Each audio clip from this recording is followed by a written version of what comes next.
Hello and welcome to the channel. If you've been here before, welcome back. My name is Howard of Ford Learn to Fly. We'll get to flying in a minute. We want to take a look at the presentation first. Many of you have said you like my 7 steps and the information that I provide in there.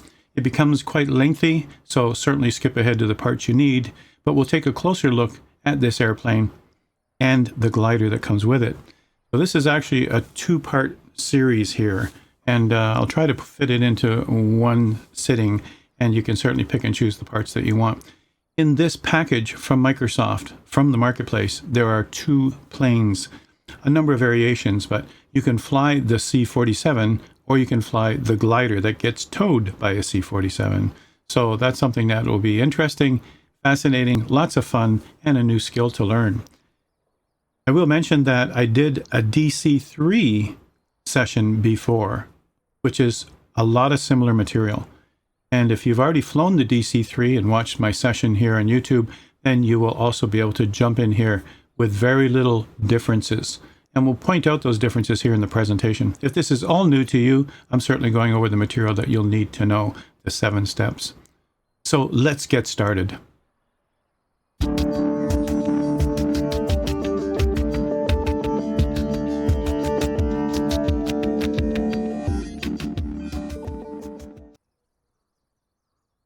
In this briefing, we're going to take a look at the 2 parts of this package that you can buy in the Microsoft Flight Simulator Marketplace.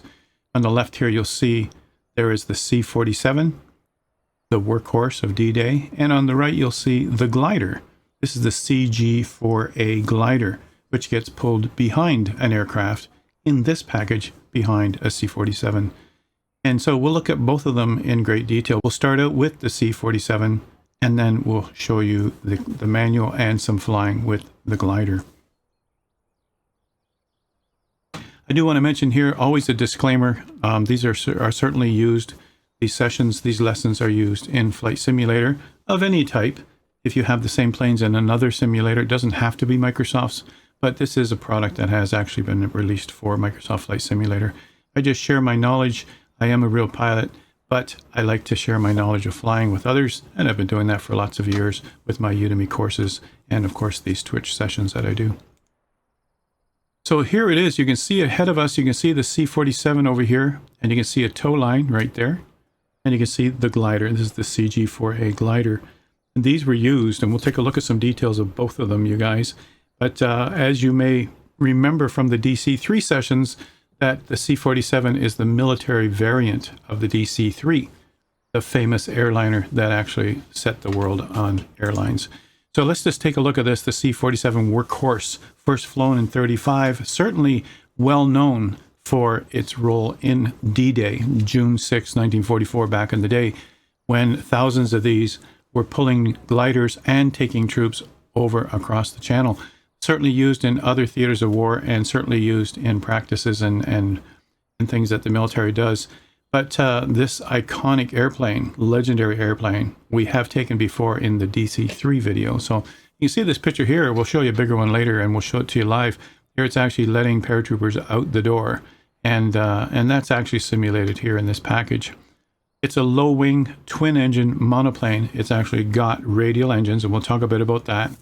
Could carry 6,000 pounds of cargo, and this military adaptation that we're seeing here could carry 28 fully armed paratroopers or 18 stretchers, medical crew, military cargo, a number of things that it can do. This is a workhorse, and anything that could fit through its cargo doors and weighed not much more than 3 tons. So you're going to hear these words thrown around. First of all, the root airplane that this comes from is the DC-3. All right, and the DC-3 evolved from the DC-1 and 2, and this became a very popular airplane. Thousands and thousands and thousands are built. All right, I don't have the exact number here, but I did in the DC-3 session. This was born out of a competition against the Boeing 247. So now it's also called the Skytrain. It's also called the C-47, which is what we're calling it here. It's also called the R-4D, the U.S. Navy, and the Dakota with the Royal Air Force in the UK. So, you know, you'll hear these different words thrown around, and that's where they all come from. This is a package, and I'll talk about that in a minute, but this is a package from the Microsoft Flight Simulator Marketplace.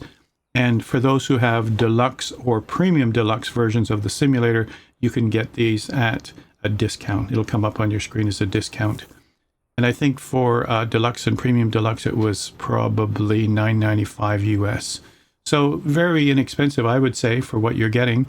Although we did also have the DC-3 already, and you can get a livery for the C-47. This is actually a complete package, including the glider and including the paratroopers. So I think it's worth it. So now let's just talk briefly about the glider, and then we'll just focus on the C-47. I want to mention about the glider because it'll be at the end of this presentation. You'll scrub ahead or go to the table of contents and see that. All right, but you can take a look here. This picture here is actually with the cockpit door open. This is a freight door, cockpit door, and it also has skids that it sits on. Now, this is the first version of it that came out just a few days ago for the D-Day celebration. And I've noticed that it does sit above the ground quite a bit here, as if the wheels were still attached. All right, so we'll probably see an update to it that will let those skids rest on the ground. Or it may very well be that once this is open and there's no pilot sitting in the front, that maybe it does sit back on its tail. So we'll see how that goes as we go along. But this is actually a package. All right, now the glider was used to deliver troops, vehicles, and supplies, and it can be towed behind. And we can do this in the sim. But what's misleading, though, and a lot of people still think, like in the FSX days, we could have one person fly the tow plane and one person fly the glider. And that's not the case here. When you want to fly the glider, you look for the glider first, and then you pick the tow plane on one of the items on the menu. All right? And so we'll see how to do that. I'll give a demonstration on how to do that, and we'll fly the thing in a short flight to show you how to fly the glider and how not to stall. Now, I also want to mention, too, back in the day, they painted these things. Those white stripes were painted on manually with paintbrushes. So if you look closely at that paint job, you'll say, wow, that looks pretty sloppy. Who made these things in the sim? Well, they're actually depicting how it was in real life. These were not with masking tape, and they were not with perfect lines. They used paintbrushes to slap on these stripes. And it was actually a few hours before the raid started. It was pretty amazing. All right. During D-Day, June 6th, 1944, over 11,000 of these gliders were used for the Normandy invasion. Now, there were 14,000 built, so 11,000 were actually used in that invasion, and many of them crashed. Many of them were left behind, and that was it. Once they landed, the pilots, the two pilots got out, put their gear on, and went with the troops to fight, and they were just left behind, scattered in the fields. Pretty amazing, right? So I want to come back and just focus on the plane first, and then at the end we'll go in and go some briefings on the glider. Not as much detail, of course, and not as much to talk about. There's no engine, there's no specific speeds. We just have to make sure we don't stall, and that's really it. And those of you who have flown gliders will find it very easy to manage. So we'll focus on that at the end, and we'll do a demonstration, right? So for now, we're going to look at the main plane here, the DC-3 military variant called the C-47. As you can see from this screen here, we've got some statistics here that you can look at. And this is similar or exactly the same as the statistics that I have shown in the DC-3 video. So there's a lot of this stuff here that you might already know because you saw my DC-3 video on YouTube. So, you take a look at this and go, oh, it's the same engine. No, it's the same stats. It's the same gross weight. It's the same. And it is. It is all the same. All right. Except we've got a parachute switch. We've got a quick start switch. The avionics, we don't have the 530 that we had before in the DC-3. This will have the option in the DC-3 was the gyro pilot, the old primitive one from back in the 30s, and that's what this plane has. So you can get it on a straight and level and have no problem with that, like when you're dropping troops, but it certainly doesn't have a full autopilot like nowadays. All right. All right, so first let's look at your bindings, make sure they're okay. As you can see from this diagram, the pedestal here shows us 2 propellers on the left, 2 throttles in the middle, and 2 mixtures on the right. Now these mixtures are actually set for auto lean, auto rich, and idle cutoff, or full. We'll do full for takeoff, and then we'll do probably idle rich. We'll do a mixture rich, auto rich as we're actually flying. All right, so we want to map those 3. Now, the stock Bravo comes with this configuration, so you actually don't have to change anything. But in the stock Bravo, the 2 propeller levers, which are blue levers, are in the middle of the Bravo in your stock configuration. You might turn those around so that they mimic what's in the plane. It's up to you. But that'll work just fine. You will need them. I've had no case so far to do individuals, but I still do it this way. And I just move 2 levers at a time as I'm going. You could map 1 lever for each, like put 2 engines on 1 lever, because in normal flying, we're doing the same thing to both engines. All right, second suggestion I'd like to make here, you might want to map a push button to the tail wheel lock. You use the tail wheel lock when you're taking off and landing, but you unlock it when you want to taxi around. And it just saves you going underneath. And this is actually a view, I think it's Control 4, to get you down on the floor looking at the pedestal, and then you see that there's this lever underneath. You push it in or pull it out. All right, and that's, you know, it's down here with your trims also and your parking brake. But typically our parking brake control period, or you have a button for that. And typically our trims can be also done on our yoke or somewhere else. You don't necessarily have to put your head down here. Now they would just feel, you can see this is down by the rudder pedals, they would just reach down and do these things without looking. But for us in the sim, we can't just reach down and do these things. We have to actually go under and take a look, right? With one of the views. And if I remember, I think it's Control 4. All right, but anyway, it's good to have mapped things that are in your home cockpit so that you can easily do this. Maybe your Elgato Stream Deck, maybe your Bravo and extra switch. Here for the tail wheel lock, I happen to use my go around red button on my throttle, and that would lock my tail wheel, and that's actually very good. A third suggestion, you guys, with this specific airplane, because the manual startup procedure will start 1 engine first, we'll turn on 1 magneto first on both, and then when that's all running, we go to the next engine. So if you still have this mapped, this has to be on or it won't work. And when it's on, it turns on both magnetos. All right, so you might want to just disable that. We don't need it.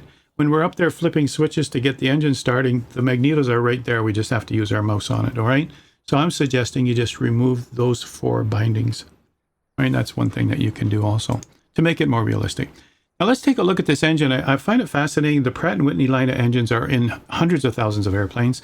This one here is a popular one also. It's in a lot of planes. This is the Twin Wasp radial engine, the R1830. And if you look in the plane, and when we get down to doing the walk around, we're going to look right in where the propeller is at the front here. We're going to look right in and see those twin layers of cylinders. And they separate the second layer so that air still gets directly at them. So what you're seeing is the first layer that's closer to us and the second layer that's further behind. And Pratt & Whitney does this with all of their engines. If they needed more horsepower, they put another layer on and another layer on and another layer on. The biggest one has 4 layers. And I think that would be the one that was probably used in the Spruce Goose. But they've had 3 layers of 7 or 9 and 2 layers of 7 or 9. In this case, this is 2 layers of 7. All right, so they call it twin row 14 cylinders altogether. And 2 spark plugs per cylinder. So that makes for a lot of plugs. Can you imagine changing all the plugs on this engine? And they have 2 engines. So when you do a plug change on the airplane, you're putting in 2 times 28. 2 overhead valves per cylinder, single speed centrifugal type supercharger. And we have 2 supercharger levers on the pedestal that we'll go and take a look at, those yellow levers. Lots of horsepower, 2,700 RPM. 2-barrel Stromberg carburetors, and we have carb heat, of course, back in the day. And, good old Pratt & Whitney reliability, which works really well. All right, so we're going to go take a look at this in action. We're going to start it up from cold and dark, and we're going to do each one and then go from there. So the first thing to look at also before we get to our 7 steps, everybody, is the weight and balance. Now, this is something that I'm going to break out into in another session, or just a Twitch session only. I'm going to break out into a weight and balance lesson, because this is such an important thing in real flight. We do it for every flight. Here in the sim, they give us this convenient screen, if you even look at it. Many people don't. And in the standard configuration of all of these weight and balance screens for all of the airplanes, they give us 50% fuel. Here I've cranked it up to 82%, so I've got enough fuel to do my demonstrations and fly around and wherever I'm going. You'll still find with the short flights that I do here on YouTube, you'll find that at 50% is fine. The default is fine. The main thing about weight and balance is just to make sure that we've got that center of gravity in between the 2 limits. And if it isn't, things go red here. You'll see red numbers and red on the screen. And it's actually a very good thing to practice if you're practicing to be a real pilot.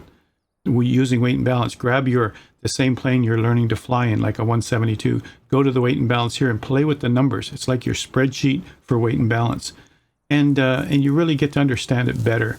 If a plane is not balanced, it won't fly properly. All right, we can get into all that later, but that'll come with a weight and balance lesson at some point. All right, so here we can just glance at it. You can crank up the fuel here, and it'll crank up everything also. To look at these fuel gauges, though, we will have to flip a switch to look at each one of them in the plane. All right, so here are the 7 steps. A lot of you are used to this. If you've been here on the channel before and you've come back to visit again, I've got a lot of feedback that said these 7 steps, the way that you present this stuff is good. So I'm going to keep with that format.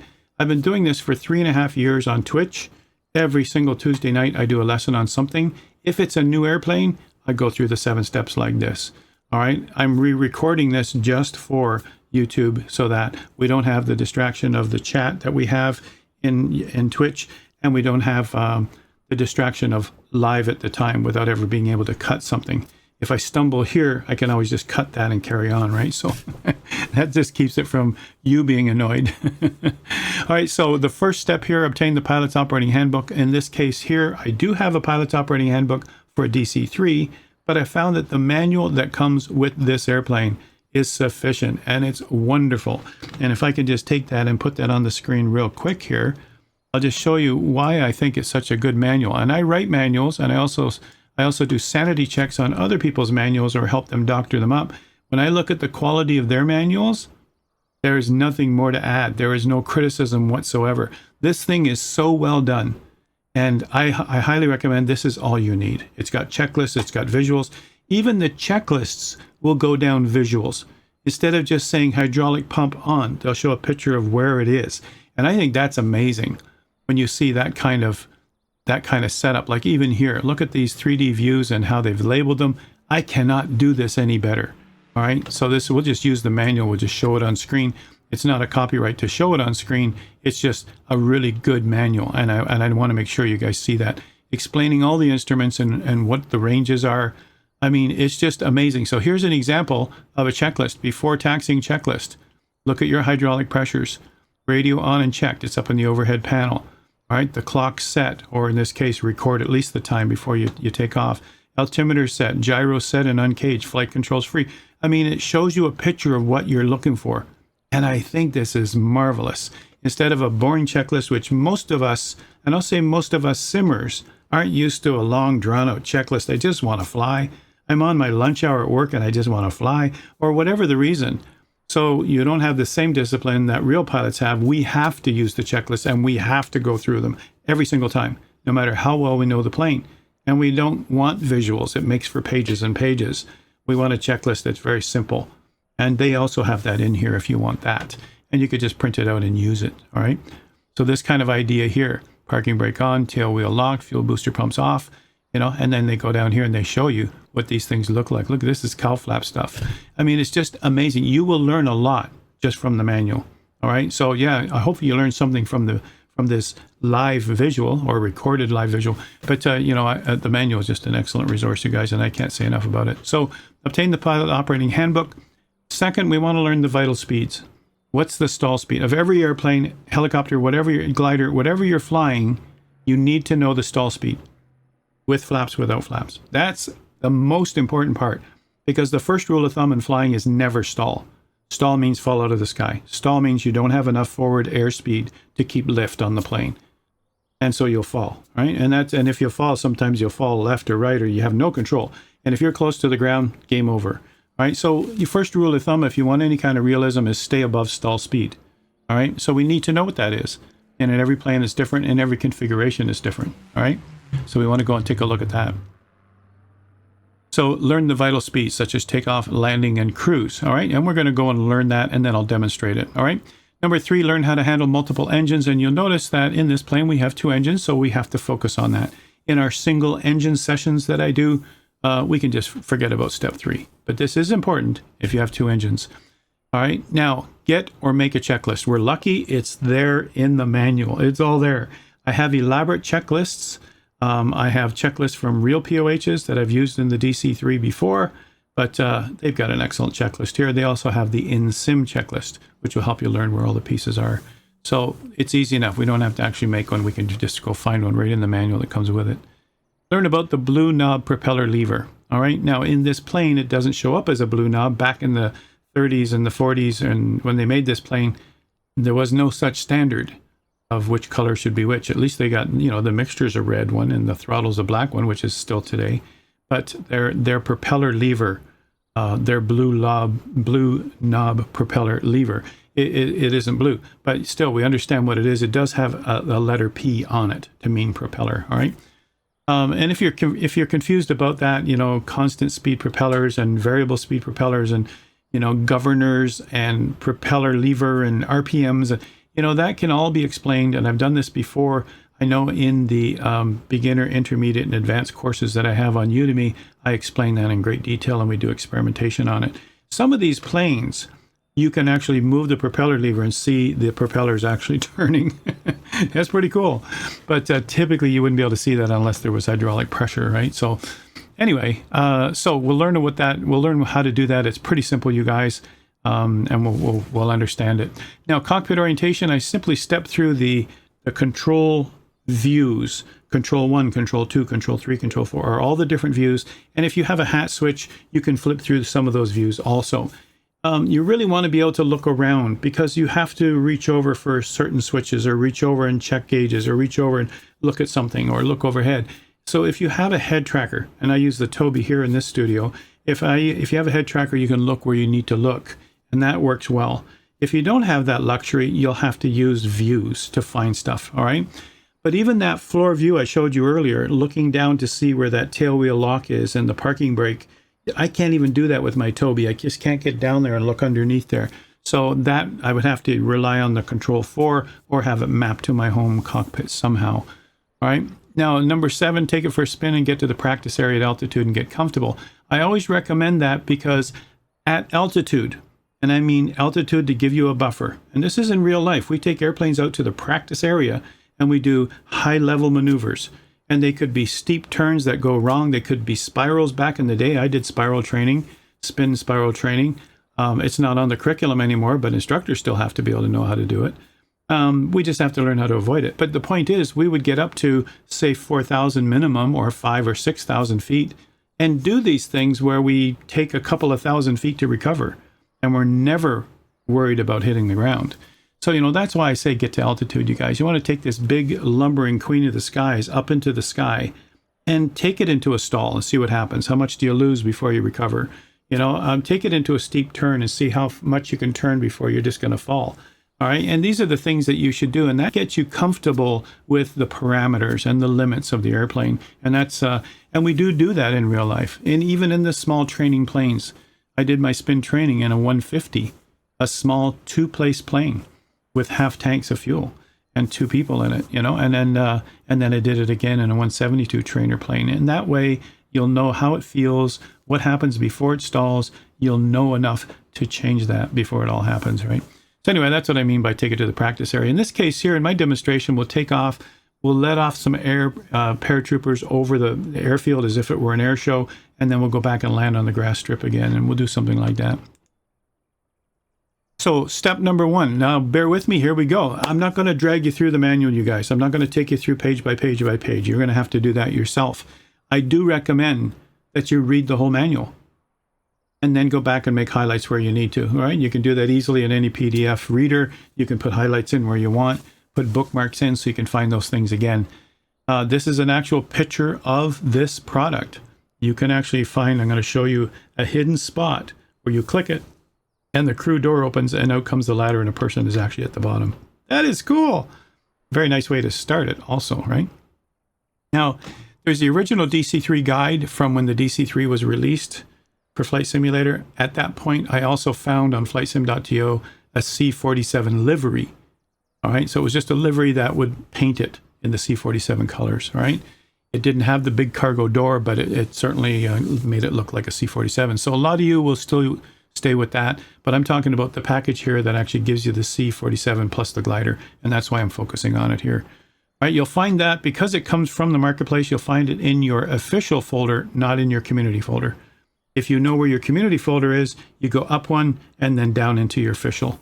Or in this case, I have the Steam version of the sim, so I go into the official folder, into the Steam folder, I see everything that's been installed from the Marketplace. And the last two on the top are the most recent. You can see there's my C47, and there's a separate folder for the glider. Each one of these have a documentation folder, and in that folder you'll find the manuals, this manual and the glider manual. All right, and I recommend you see both of them. They're really well done. Next, so, during this session, just like I've always said, you guys, the 5 main things we need to know to get comfortable with an airplane. And this is a beast. There are many of you who bring this into land and can't land it properly. We want to see how to do that properly. All right, and you never know in a live demonstration, right? I usually just record the first take and we'll take it, right?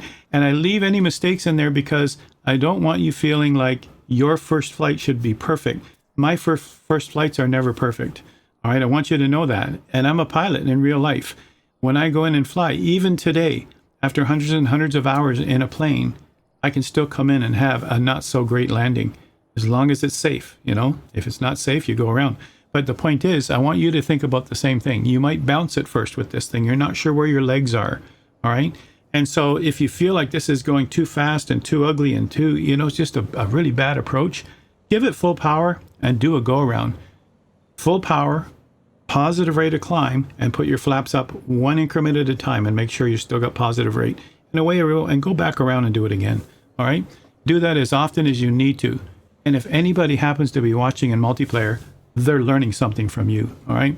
So don't feel badly about it. The sim is great for that. All right. So cockpit orientation, let's find where everything is. Mapping controls, we talked about that already. I'm not going to dwell anymore. Takeoff and landing, 2 very important parts of your flight. The cruise settings, and we'll take a look at engine management and how you can set that. And then certainly in engine management. That's, read the whole manual, highlight important parts, make checklist cards, and understand it. In real life, you would go through this manual many times. And any time that an instructor in the plane would say to you, can you show me a performance chart for a hot 30 degrees Celsius day on a short strip? Boom, you got to be able to turn to the manual and show them that. All right, and talk about it. You don't memorize all this stuff, but you got to know where to find it in the manual. And by law, that manual has to be in the plane with you. And so the instructor will put you on the spot like that. And that's good, because that just shows whether you know the manual or not. Get to know your airplane. And that's part of what I'm trying to help with here. Now you can see up here, we've got an RPM gauge, we've got a manifold pressure gauge. Just like in a lot of planes, there are specific settings for takeoff, landing, cruise. And we typically follow the airspeed. In other words, everything we do has an airspeed. And this is surprising to some people. Oh, no, isn't FPM more important than air? No, airspeed is the most important. You can adjust all the rest after that. All right. And same with when you're coming into land, whatever landing is, let's say landing here is 80 knots. Then you would nail 80 knots with pitch. With your yoke, you would nail 80 knots. I'm serious. And now for power, we would stretch it or make it shorter. And we would leave that at 80 knots with your pitch. All right. If you learn that skill alone, maybe this video is worth it for you. All right. All right. Stall speed is 77. Oh, no. Well, it is in miles per hour. Yeah, it's in miles per hour on the airspeed indicator. So you got to think miles per hour, because those are the numbers it's showing us. All right. It's an American-made plane. It's going to be in miles per hour. So you have to think about those numbers, because that's what you're seeing on the display. All right. There's no way to change that to knots or to kilometers. All right. I do put the knot equivalent in if you're thinking knots, but I think it's best to relate to whatever it shows you on the dial. All right. So 77 miles per hour is your stall speed right there. 75, 77. If I'm coming in at 80 knots, that's not far above stall. And as you flare, you'll stall. You'll hear the stall horn. You're just like, ooh. And a lot of landings I do are at stall speed by the time I flared and slowed down and touched. And that's nothing wrong with that.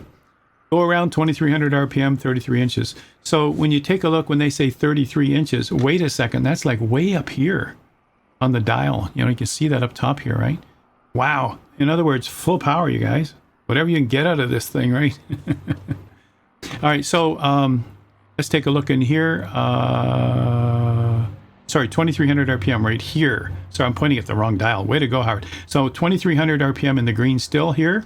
And you can see up here it says 33 inches. We were at 30 Now, right now, I just want to mention you guys, and we'll get to the engine management, but right now, these dials are telling me the engine is not running. Now, of course, if these were taken the same time, this tells me that obviously we don't have any forward speed. But in fact, this engine is not running at all. None of these engines are running. And one of the things that are the hint, of course, is 0 RPM. But the second hint is that the manifold pressure is showing 2995. Does that ring a bell? 2996? Does that ring a bell? Or in this case, it could be 30. It's showing you the outside pressure. All right? The outside pressure, manifold pressure, is the outside pressure when the engine isn't running. When the engine is running, it's actually measuring the suction going into the engine. All right, and you'll see this at varying degrees depending on how we've set our manifold pressure. All right, we'll see that. There happens to be a plane flying by me on the field right now. Can you hear it now and then? I got the sim running behind this presentation, so somebody's like dive bombing me, I guess. I could go back and take a look at that and just see what that looks like. Somebody's in the air somewhere around me. Let's go have a look. You want to have a look at that? Let's have a look at that. There's the beauty. Look at that beauty. Ooh, man, that's a sweet looking plane. There he is. Ah, it's another one. Look. We flock together. Cool. And he's up in the skies. Yeah. He'll probably come around here. And my guess is he'll come in and land where I am also. So this is someone who saw me in the sim that's live right now. This is a few days after the D-Day celebration, after this product was released. And so you can see there he is flying around. I have tags turned off, so I don't know who that is. But somebody was going, hey, Forder's on the field. Let's buzz him. Very nice. Someone's going to tell me in Twitch later that it was them. Anyway, I did want to show you, while we're here, you guys, I might as well show you that click spot right down here. Look, right there. Show you that click spot. Open crew door. Look at this. And now when you look outside, we've got the crew door open. We've got a person down there. Is that a cool feature or what? That looks so nice, doesn't it? And that's how they got that shot for the manual. All right, here he goes again. I think he landed. Sounds like he's really close. Nope, going overhead. It's going overhead. All right, just change that. There we go. Ah, he knows how to fly, though. He's doing well. Yeah, we'll leave that there. All right, so, yeah, just a nice little break, wasn't it? So now you don't have to memorize all this, but eventually you will. Keep it handy while you're actually flying, all right? V is what we use to put in all these speeds, VY, VSO, V this, and V that. You know, I mean, that's how it works, you guys. If you haven't heard of this before, this is how you measure the speeds of the aircraft. The manufacturer will recommend these speeds and put them into the manual for you. And you can see that here in the cruise settings, we're going to drop the RPM, or we're going to drop the inches of mercury. So we're going to bring these back. It says 26. So right around here, it's mentioning in cruise settings 26. Typically, though, you'd keep it in the green. See the green area here? There's some green. If they've got color markings, those are great indicators of where you should be. It's at the low end of the green right down here. All right. And this one, too, they're saying 26 inches. Oh, sorry, RPM, 2150 RPM. Which again is at the low end of the green arc going into the blue one right here. So, you know, this is how the economical setting. Save gas, cruise at 65% or 75%. And, you know, there's charts to give you specifics on whatever you're after. But this is giving you an idea of what you can do. VX best angle of climb is when you're climbing out of a short runway or an obstacle up ahead. It's the sharpest. Think of the X as the sharpest. It's a way to remember what VX is. VY, best rate of climb, is more gentle and a normal climb. All right, so it'll be faster too because you're using more of it to go forward. So a VY in this case here, best rate of climb 121 miles per hour. Looking down here, 121. Let's see, there's 120, 121. So pretty much right there. I'll show you another diagram with a bigger airspeed indicator. All right, and you notice that VX when you're going steeper, is that a word? When you're going more steep than a VY, then you are going to be going slower for sure. All right. And that slower could also mean engines could overheat. So you got to keep those cowl flaps open for that. You'll notice we're at 90 miles per hour for our sharpest climb right here. And you'll remember 67 is stall, 80 we're coming into land, and 90 is our VX, our sharpest climb that we can do. And if you go any sharper than that, you say, oh, I can climb at 80. You're probably overheating your engines. There's not enough airflow coming through. This is why they recommend specific speeds, you guys. Approach and landing 92. I was saying 80 over the threshold, and it might even be that. It might be 80 over the threshold because that's what I've been doing a lot lately, and I read that in the manual somewhere. But approach and landing, you'd be coming in at 92. In this case, 92 to 95 on your way in. You know, your base then turned to final, and as you're cleaning up for your final stable approach, you might end up being 85, and over the threshold, you might even be 80. Pattern downwind, they're saying 23 inches of mercury at 2,000 RPM, so 23 right about here. That's on downwind, down here at 23, and you notice they're saying, sorry, I just said at 2,000 RPM right there. All right, and that's your downwind, and that way you can slow down enough to get ready for landing. It's pretty cool. Best glide, if you had no engines whatsoever, is 132.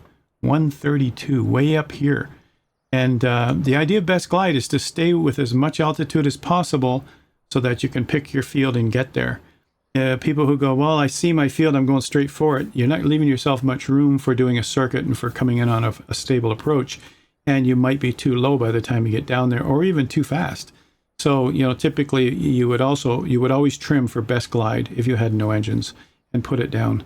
Every plane can glide, you guys, but so can every helicopter. So, you know, we want to be able to find out what is the best glide speed. So these types of things you should keep handy. Maybe even print this page only and keep that nearby while you're flying, you know, until you get used to where those markings are. All right, so give you an idea on the V speeds here, maximum level flight. It depends on how much weight you have in the plane and what your cruise speed will be. Now, cruise speed IAS means indicated airspeed. It's not true airspeed. True airspeed takes into account density, altitude, and a bunch of other things. If you guys have ever flown with glass cockpits like the G1000, the G1000 shows you indicated on the ticker tape, but at the very bottom it shows you true airspeed, and it'll depend on your outside air temperature and your density, altitude, etc. But in these days, we didn't have those types of calculations. We did them manually, and a person in the plane would be doing that manually.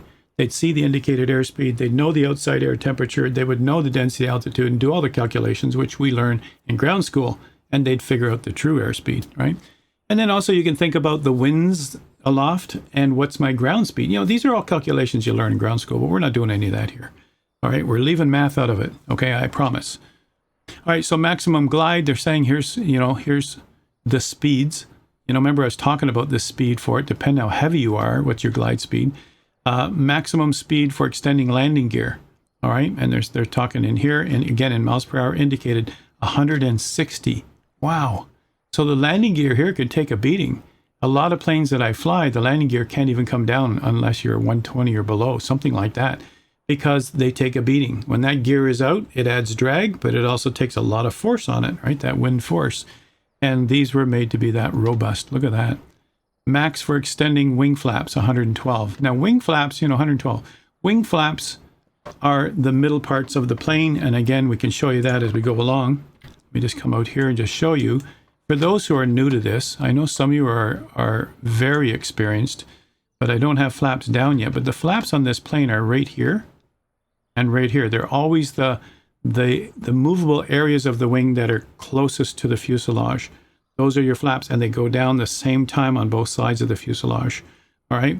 The parts out here are the ailerons, and in this case here, actually the flaps in this case they're not just the straight part. They're actually out here too. And hey, you can see that paint job with the paintbrush. Look at that. But actually in this plane here, and I can't quite do it with this view, but in this plane here, the ailerons are way out here. All right. In all planes, they're out near the edges. All right. And in all planes, the flaps are closest to the fuselage. If you had this running, there's your flaps gauge there. If you actually use this right now, not even sure it'll work without the airplane running, but you can also use your flaps lever, and it won't work either. There's no hydraulics, so we can't actually show it to you yet, but I'll show it to you once we're running. But anyway, the flaps are an important part as you get down to the right speed first. Too many simmers are just using flaps to slow down, and you're not wrecking them, and you're going, hey, it works for me. That's not what they're for. All right, the flaps are there to give you better visibility. If you're coming in like this and you're speeding up, flaps will slow you down once you're already slow though. So you got to get slow first, which means cut power, keep your altitude. Such an important skill, you guys. Cut power, keep your altitude. You'll watch the airspeed slow right down. Once it's down to flap range, hit your first flap. You'll actually see sometimes a balloon, and then you'll see the angle change because you've changed the shape of the wing. Now you got a better view of the runway. Now add another flap, you'll slow down a bit more, and you'll see a better view of the runway, and in you go. All right, and that'll keep you from speeding up too much as you head down to the runway. You want to keep that constant speed to landing, right? And that's, you know, basic skills you'd learn in other lessons. There he is again.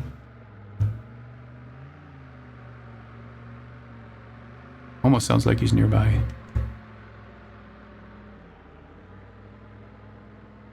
Nope, not nearby. But I hear him. He's still around. He's going, hey, Howard, what's up? All right, so let's just go over here to, we'll come back and do demos, you guys. Now, multiple engines. You can see down here, here's the RPM gauge, here's the manifold gauge. You can also see here's our oil pressure and fuel pressure. So it's the two pressures are here, all right? And with these two pressures here, and I'll show you the next page where we look over to the other instruments that'll help us with our temperatures also. But they're right there. You're always watching these two gauges anyway, and you're glancing over at these at all times. And this should be constant oil pressure once it gets rolling. Typically, they give markings. I see a red marking here and a red marking here. So typically, it should be in here. Up here, I see a green area. So your fuel pressure should be up here. All right. And it's just, you know, I like them when they put markings in because that shows us where things should be or are comfortable. All right. So here we see over here the oil and fuel pressures, as I mentioned. But up here is the oil temperature. All right, and that's your left and that's your right. This is obviously a plane at idle, cold and dark. This is where we get the word cold from. And once we start up those engines, you'll see them at first. Temperatures don't just jump into green. You'll see it first, they'll come up into this red area, then they're up to 50, and then they finally start coming in toward the green area. Once you do your run up, you'll see that you'll warm them up very quickly. But you shouldn't even be taking off until these temperatures are in the green, for sure. Now over here, the fuel tank level selector, you just simply select which tank using this knob. It saves you having 4 different gauges on the cockpit. All right, that's really what they've done. You just flip it when you need to look at your fuel gauges of each one of them. Carb heat levers, and we're going to push them in for full cold, which opens up and gives you some carburetor heat. When they're full cold, when you're normally running. And we'll just play with these as we go along and see what happens to our temperatures. And that's really what we want to look at, you guys. Experimentation in the sim, right? There's your airspeed indicator up top, your altitude. This is the right side for the co-pilot so they can watch everything. Your hydraulic and de-ice pressures, although there are 2 hydraulic pressure gauges to the right of the co-pilot, to the right. We'll go look at those. Outside air temperature, as I mentioned, that's important when you're doing takeoffs. How long a run before you actually get airborne. This will depend on how hot it is outside. That's for sure. Engine run-up. Now, this is out of the DC-3 manual. It's not out of the C-47 manual, but same exact procedure, you guys. And we go in here and see what's going on here. And as you can see from here, again, we have nothing running. Yeah, there's nothing running. Everything's sitting at 0. All right, now get or make a checklist for all phases of flight. As I mentioned about the checklist in the manual, you guys, excellently done in this. New manual can't compare to anything else. It's just wonderful. All right, and so we don't need to use this checklist here that I found. We can just use the one that's complete in the manual and use those the first few times. I still use them every time. So here I'll use a faster version of it. I won't read every line, but we'll get things rolling in this video and get rolling. But you should be going through every one and get familiar where everything is, all right? Now the blue knob, in this case, it's actually marked with a P. They're gray in the sim. And you can see in here, this is a typical cruise chart that you would get out of a POH. And you would say in here, what is it you're trying to do? The first one here is showing desired cruise, economy cruise, maximum cruise, minimum cruise. And you can see all those numbers. What should your RPM gauge be at? What should the MP be at? MP is your propeller, all right? And so we want to do that. RPM is your propeller, and then MP is your throttle. So, you know, manifold pressure is your throttle, right? And so we want to just see how that works, all right, as we go along. We'll see it in action. Here we see the condition descent, downwind, approach, and land. Okay, so when you're descending, here's your RPM, MP full. So it's very easy when you're taking off and when you're landing, your blue levers, your red levers are all forward. This is in many planes, maybe all planes. I can't speak for all planes. I don't fly all of them, but in all of the ones we've studied over the last 3.5 years here in the sim, we found that with propeller and mixture, they're always full forward for takeoff. You want all that power. Now, even if you're doing, let's say you're doing a thin air takeoff, that even though your mixture could be rich, you won't burn all that fuel. It might be too rich. You might need to lean it for the altitude. Let's say you're flying out of Lukla. Lukla is something like 9,200 feet at the threshold of the runway, and I think it's 93 or 9,400 feet at the top of the runway. That's pretty high up. You would have to lean for that. You might just flood your engine if you leave it on rich, right, when you're actually taking off. But just think about this, though. An overly rich engine will use that extra fuel for cooling. It's just liquid in the cylinders. It's going to help with cooling. It's a waste of fuel, but it doesn't hurt. So you'd have to know the plane and know ahead of time. You try that ahead of time, not while you're near the ground, and just see if, and just look at the manual. The manual will tell you, if you're at altitude, here's what your setting should be. But typically, you can leave it full rich, and that extra unburned fuel will help cool the engines. So away you go. All right, so let's go take a look at this now. Here's the cockpit orientation of the 7 steps. We're on number 6, you guys, so thanks for hanging in there with me. And here you can see the same kind of layout as we had in the DC3 session. So if you've been through all this, there's nothing more to see here. We even have this optional auto gyro in the DC3, the product that was released, I don't know, a year ago or so. All right, so we have the same setup here, the same lights, the same everything, different paint job. You know, the flaps indicator is over here, so you can see where your flaps are. They are full up right now. All the way here, they're full down. And this is a funny gauge, you guys, because you would think that that indicator should be up here when the flaps are up and down here when the flaps are down. It's opposite, you guys. And that throws me a few times, I'll tell you. I put my flaps down and this thing races to the top and I'm going, what? It catches me every time still. Because in modern planes, you put flaps down, the indicator goes down. More flaps down, the indicator goes down. And outside, the flaps are actually going down. So, you know, this kind of throws me off still. All right, so there it is, the Pilot 6-pack, the Co-Pilot 6-pack, the auto gyro, which we'll play with. And there's the compass suspended by rubber mounts. Even the windshield wipers work. And then we'll continue from there. All right, next, if you go to Control 1, Control 2, Control 3, you'll get all these different views, you guys, and that's what you'll want to try. All right? We're not going to do all of them in this session, all right? I'm just giving you a brief. Here we're going to focus in the demonstration on starting everything up. We're going to focus on the primers and the engine starters. The inverter has to be on. Light switches later on, you know, the normal light switches that you'll want. The radios are right up here, a little different than the radios in the DC3. Easy to manage, and here's our tuning levers and all the normal frequencies that we would use even today. I'll use this plane with say intentions, and I'll do ATC with that. That's the AI ATC that's very popular, and I do that with a lot of my flights. Today I'm flying out of Pioneer Airfield, you know, the Oshkosh area, and I'm not going to be using radio for that. It's an uncontrolled airport anyway. So let's, and there's your magnetos in the middle. There's something there that you may not realize right away until my demo, is that pull on, pull off of your magnetos. This is a kill switch right here. When you pull, the magnetos are off without even changing their position. When you push, they're on.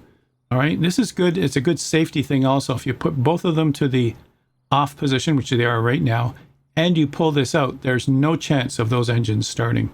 When you're out there moving the propellers to get the oil moving, which you'll see some people doing in these older planes, you'll see them out there. I was at Sun and Fun in late April, and I'm airside operations. I'm out there by the planes, and so I see them jump out. It was like the Connie was there this time, right? I had the privilege of escorting the Connie, and you see them before they start up the engines of the Connie. The crew got out, and they all went out and hung off a blade until it moved, and hung off another blade till it moved, and they both hung off the blade and just use the body weight to move that blade to get the oil moving first. You can't have a live magneto or any chance of a live magneto when that happens, because you got hands and arms near those blades. So that's something you'd want to make sure of for sure in real life. Here, we'll just make sure that that's pushed in, and then we'll make sure the magneto is on both, which is down here. So we'll take this lever and flip it up. That'll put this on both, and we'll start this engine first. Just like that. Okay. We also have in the center here, we got the compass and decision height. We won't be touching decision height at the moment, right? But we will go to the compass and see how that works. A couple other things I want to cover over on the right side, cowl flaps over on the right side, right near the hydraulic pressure gauges. And you want to look at these in your checklist before you get going. And you'll also want to make sure these are closed or open. All right. And you just flip those around manually. Wow, I had to take a quick break there because I was ready to sneeze. I got it. Okay, keep going here. So we saw the cowl flap screen. So now here's a close-up view of the gyro compass. And, you know, some call it the auto gyro, all right? Whatever you want to call it. It's an A3 gyro pilot. So it isn't a full-fledged autopilot like we're used to. It cannot follow a magenta line. But you can see here it's got a heading hold, pitch hold. Whatever pitch you set it at, it'll stay that way. Whatever heading you set it at, it'll stay that way. And once you turn it on and the indicator light is on, then whatever is set here, the desired heading's up top and the actual heading's at the bottom. And same here. There's the horizon and there's your pitch above the horizon in this case. So they're not even doing level flight here. On and holding heading and pitch. There it's on, holding heading. You can see they're matched. And it's holding whatever pitch hold you've got it set for. Looks like a bit of nose down there to give you lots of speed. Depends what you want. Okay, navigation. You can see in here we've got this radio altimeter. There's something in there about the notes about that. We can see the normal stuff here. Radio compass. We can see like an ADF pointer. We can see like a VOR kind of instrument. And then we can see our normal instruments right here that we normally use. Lower pedestal, we've been here before, tail wheel lock, parking brake, trims. All right. Here's a funny angle because I had to use the pedestal angle and then use my right mouse to tilt it up.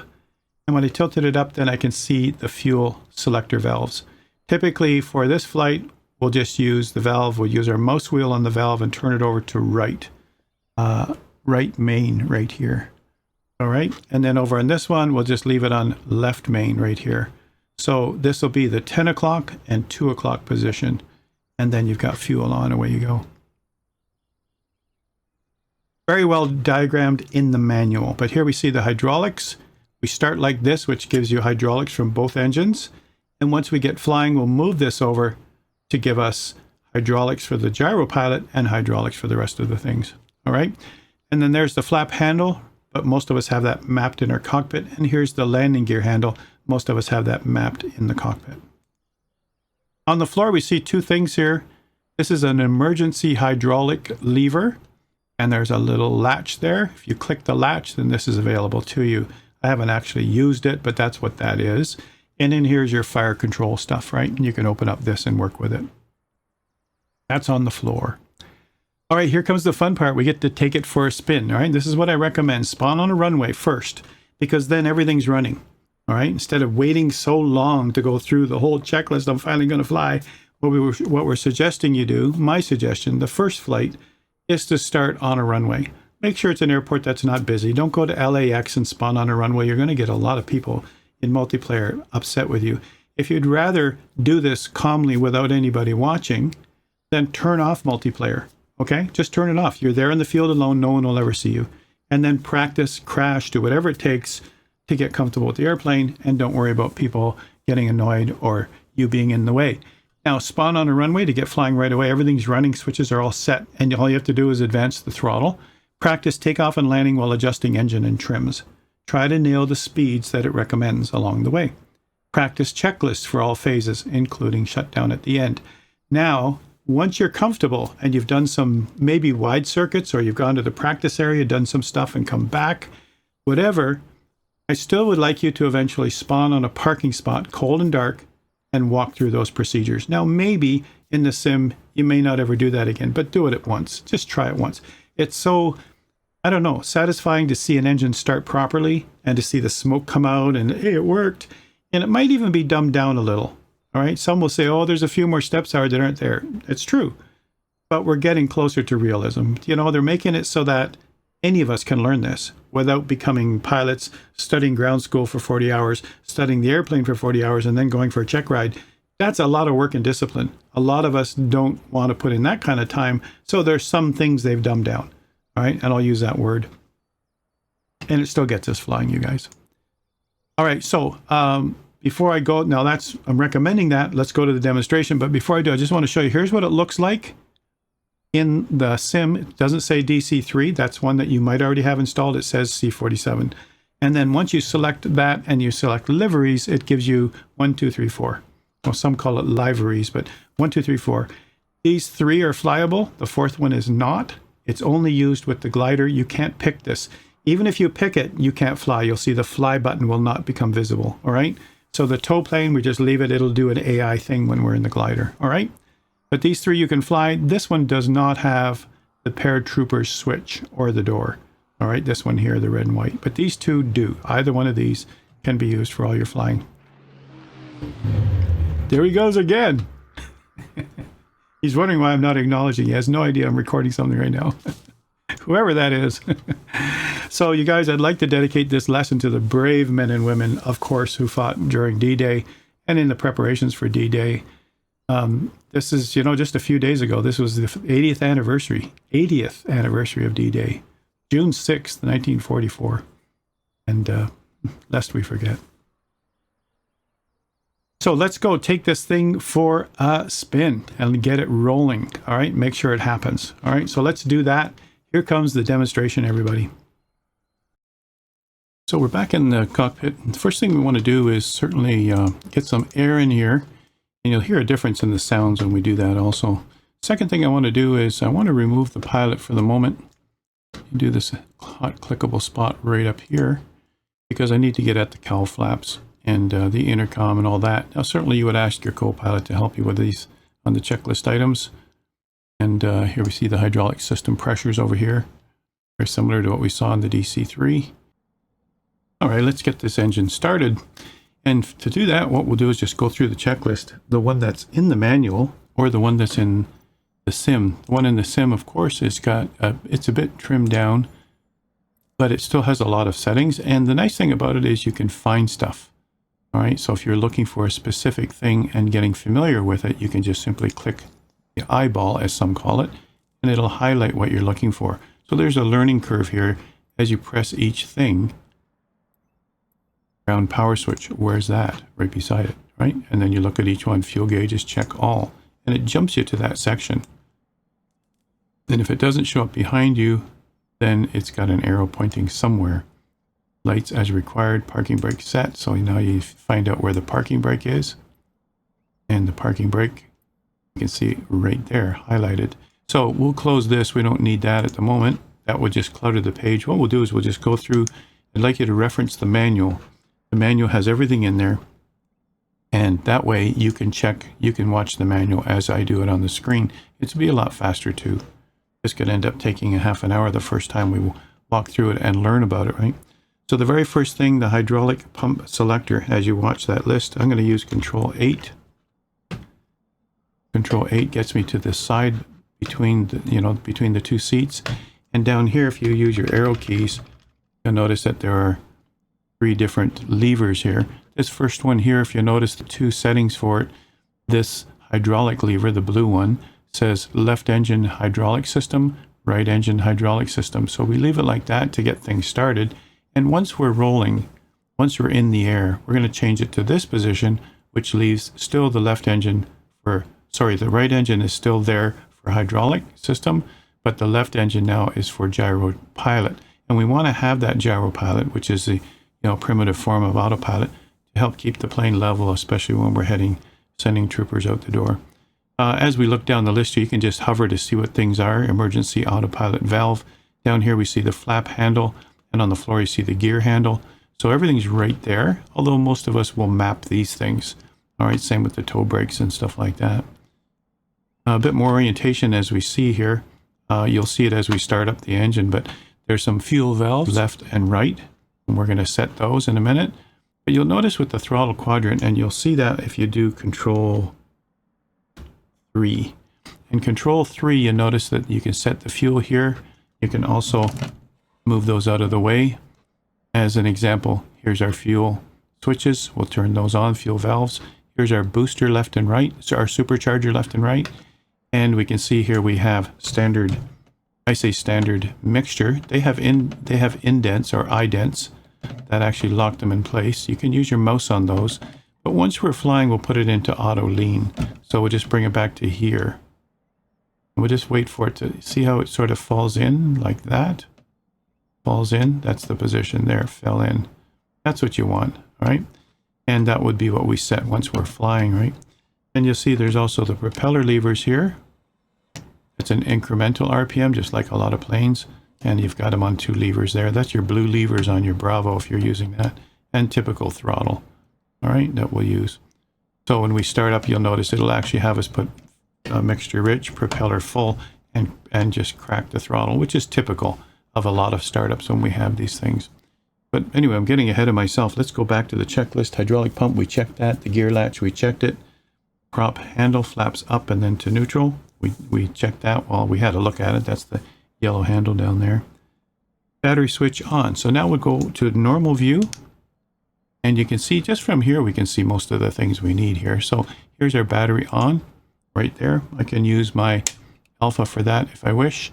And we also want some ground power here. And maybe I'm getting ahead of myself. Yep, battery cart, GPU on.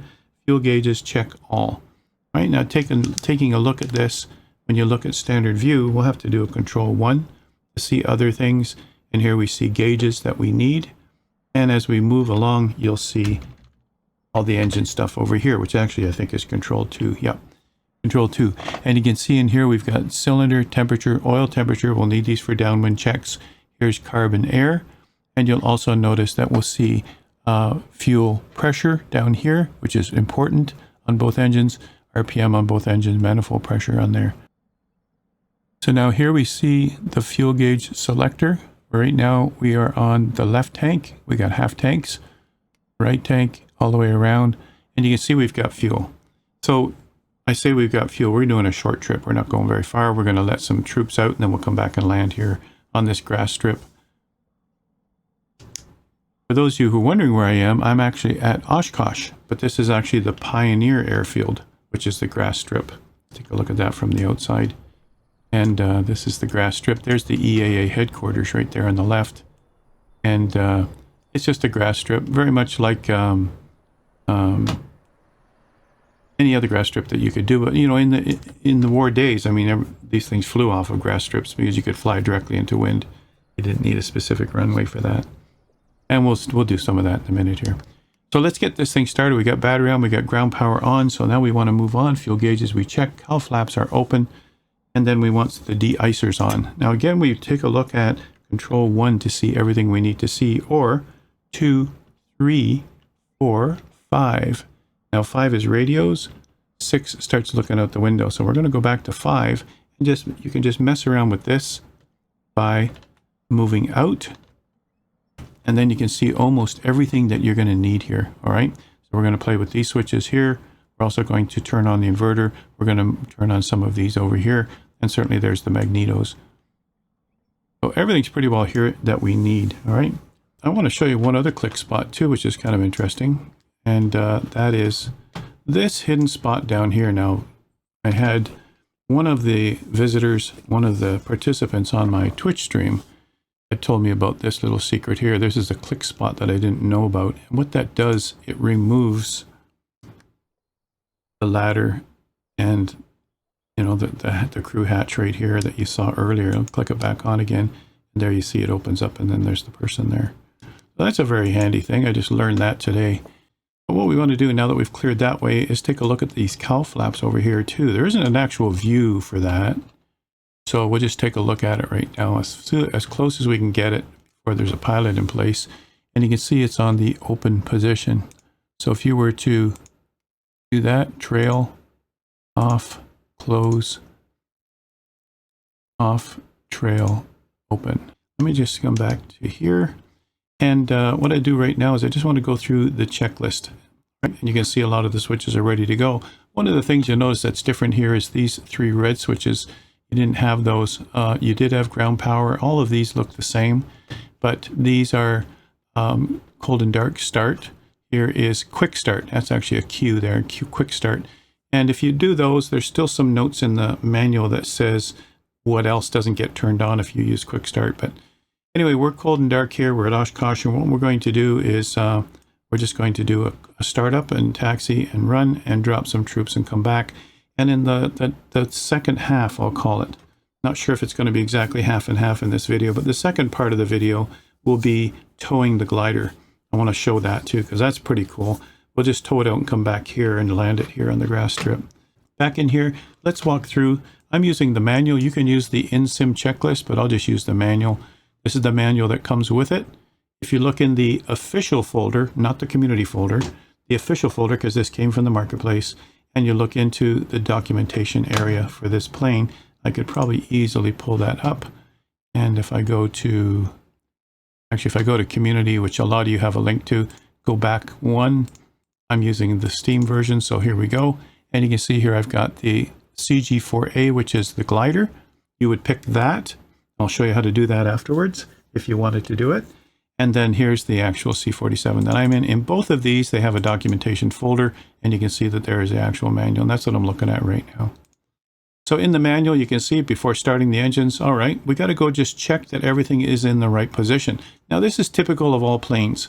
In all planes, you're going to go and make sure that all switches are off, all circuit breakers are in, you're going to make sure everything is in the start state, as they call it, all right?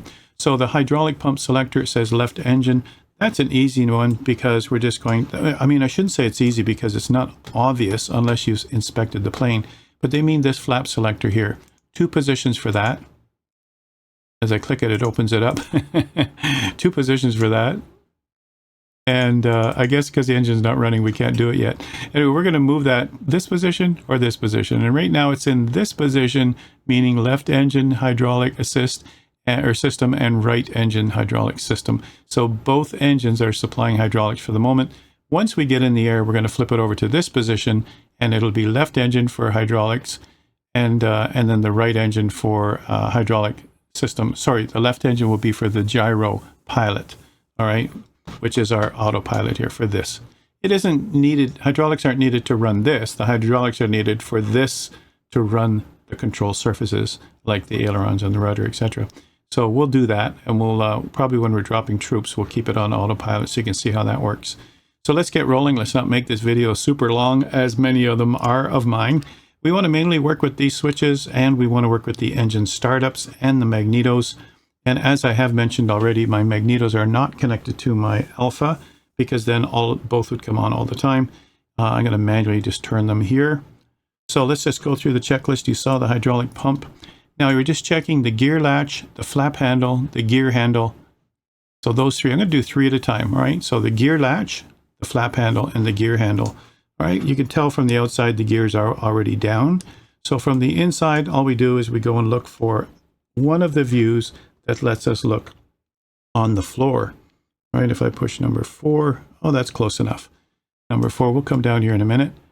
You can see in here, the gear latch is on the floor, and you can see that the latch is on top of the gear handle.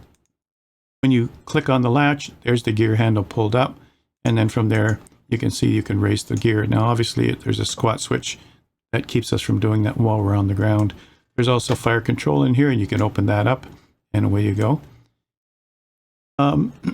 So while we're down here, I'll just let you see that if we get right down to the ground like this and look up, this is your rear wheel lock. It's exactly like the DC-3. So there's a lot of DC-3 in here that it's the same plane, only they modified it for military. So I encourage you to go see the DC-3 video. I probably mentioned it once already, but you know, that way you cover all this ground and you don't have to keep covering it again, right? And so there's the unlock, there's the lock, all right? Keep it unlocked because we're going to be taxiing. You'll know which position it's in, because if you push your rudder pedal on the ground and you don't turn right or left, then you know that it's locked. And you want it locked for takeoff and landing, like all these warplane tail draggers for sure. All right, so that's, you know, we're just checking a whole bunch of things while we're there, while we're at it. All right, so battery switch on, battery cart on, fuel gauges, check all cowl flaps open. Now we checked the cowl flaps already. De-icers off. So a lot of these things, you know, autopilot would be on if you saw the light. So that's what you're doing. You're just checking that everything is pretty much off. And as you can see along here, yep, a quick glance, you can see those are all off. Over here, when you look at the autopilot, actually, let's turn on our battery first. Turn on our battery. If the autopilot were on, you'd see a light, all right, like that. So we know that it's off, okay? We don't want it on. It's going to wreck everything, including our trim. I might have just wrecked my trim already. It looks like it might be okay. Last time I had autopilot on when I was doing the checklist, it actually put my trim right down here to the down position. So look out for that, your elevator trim. All right, so we're just checking to make sure things are off. And as we go down the list, cowl flaps are open, de-icers are off, automatic pilot's off, lights as required. So now I'm just going to put on the beacon light. Let's go back here. Beacon light, you can see that up above. No, you can't see it. It's right here. All right, and then you can go down to all the rest. I'm not putting landing light on yet. I haven't got anything started yet, but I'll turn some of these on. All right, there's pitot heat here. Also, engine power. Now we're going to do these according to the checklist. All right, and that's what we're going to do next. So I think this is probably a good way to do it. Maybe like this would be a good way to do it. All right, and then I'll just jump outside to see an engine running like that. Okay. All right, so let's go through the checklist. We did that already. Oh, and one last thing over here. Now we want to put ground power on. And when you do that, you'll see that there's a cart out front now. Can't really see it from here. There's the cart, and it's connected, and that'll disconnect automatically when we take the ground power off. All right, better tell everybody behind me prop clear because I'm going to be kicking up a lot of smoke. Let's get going with the checklist, everybody. We'll just see where we are in here. We made sure all those things were off. And cross feed is down below. I'll show that in a minute. Trim tabs to neutral. And then we'll go over here to before start, parking brake on, tail wheel locked. All right, so we saw the tail wheel part. Carburetor air cold. Let's look at a few more things. I'm going to go control 3. And here's that. Here's the carburetor air, and it's set for cold right now. And if you pull them, it'd be a form of hot. And you'll notice that when we look at the gauges over here and the engine gauges, and we saw this in the DC3 orientation and here in the presentation, and we'll take a look at temperatures. This is an important line right here. They also have, other than the checklist, they actually have a visual of the checklist, which I think is pretty cool. So I want to show you that. Let's just show you that and see what that looks like. Come back to here. Here's an example here. Sure. Here's an example right here. So here's after landing, right? They do, there's one for takeoff, all the rest of them. They show you a picture of what you're looking for. They show you a picture of what you're looking for. You see what I mean? And you're looking at each thing to make sure, all right? And that's cool how they've done this. This is awesome. So the manual is very valuable in this case because visuals mean everything, you guys, especially when you're looking for stuff. All right, so I'm going to go back down to where we are. We're down here. I'm just using the normal checklist here like this. Parking brake on. And fuel selector valves left and main. Let's do that next. So parking brake on. I'm going to go to control 4. There's the parking brake off. On. All right, you can see that. Now we want to go to control 3, and this way we can get a better view of the fuel valves. We want to take this right valve, and you just use your mouse wheel, turn that to the right engine, and the left valve, we're going to put it on the left engine. If I can get in there close enough. Yeah, I'm doing actual elevator trim right now. These are supercharger levers. Let's move that out of the way for the moment. And you just have to find it. There might be a better way to do this, but this is how I'm doing it. And that's on the left tank. So there, fuel is ready to go. Parking brake, as we said. Tail wheel is locked, as I did already. Fuel selector valves are good. Propellers now. So we look back this way. It's good that we're here. These two levers right here are the propellers. We move the propeller levers full forward. All right. And then we move the mixtures full forward. Now these are indents. You notice on here we're at idle. We're at auto lean, auto rich. To start the engines, we're going to go to auto rich. So it isn't just the progressive mixture that we see in a lot of planes. This actually has idents or indents. And you just push this lever with your thumb, push the levers up. Here's the left, here's the right. And we're going to go full like that. All right. Then during flying, we're going to go to auto lean. And then when we kill the engines, we'll come back here like typical stuff. All right, those are all set. We're good. Don't want to take forever. And throttles crack 5 to 10%. And you're going to see that right here. 5 to 10%, just enough for some fuel in there. And pitot heaters are off. And that was a switch up above in the upper left. Inverter on, fuel pumps, booster pumps on, master ignition switch. All right, so we're getting over to that section. Let's go here, back up to here. I'm just going to move over like this. There's a good view right there. All right, the inverter is actually up here. You have to zoom in to see this thing. And there's our de-ice there, and I think it's one of these, if I can just get under it. Wow. And look up. There's inverter. See that?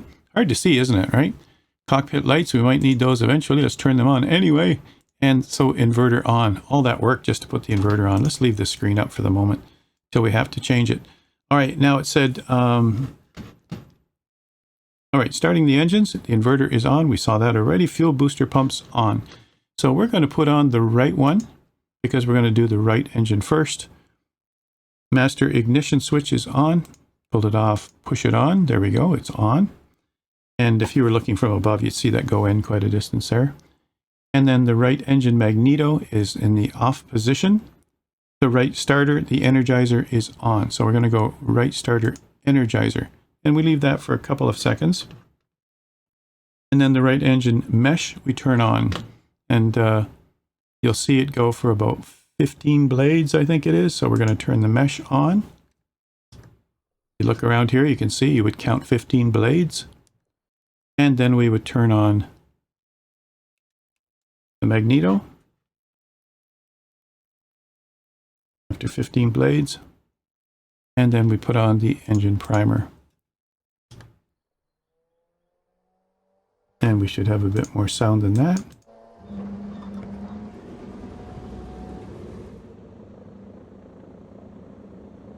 Looking good.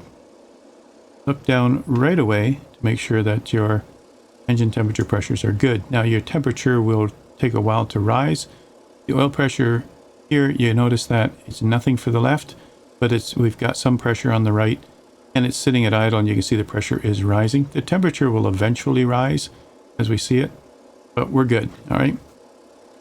Let's go back up to the top. We're going to do the same thing now with the other one. So we're going to now go to the booster pump for the left. We're going to pick the left engine. All right. And then what? And then we're also going to give it some left primer. All right. Left primer, mesh, and magneto. Over you go to both. There we go. After 15 turns, all of a sudden it takes. Boom, like that.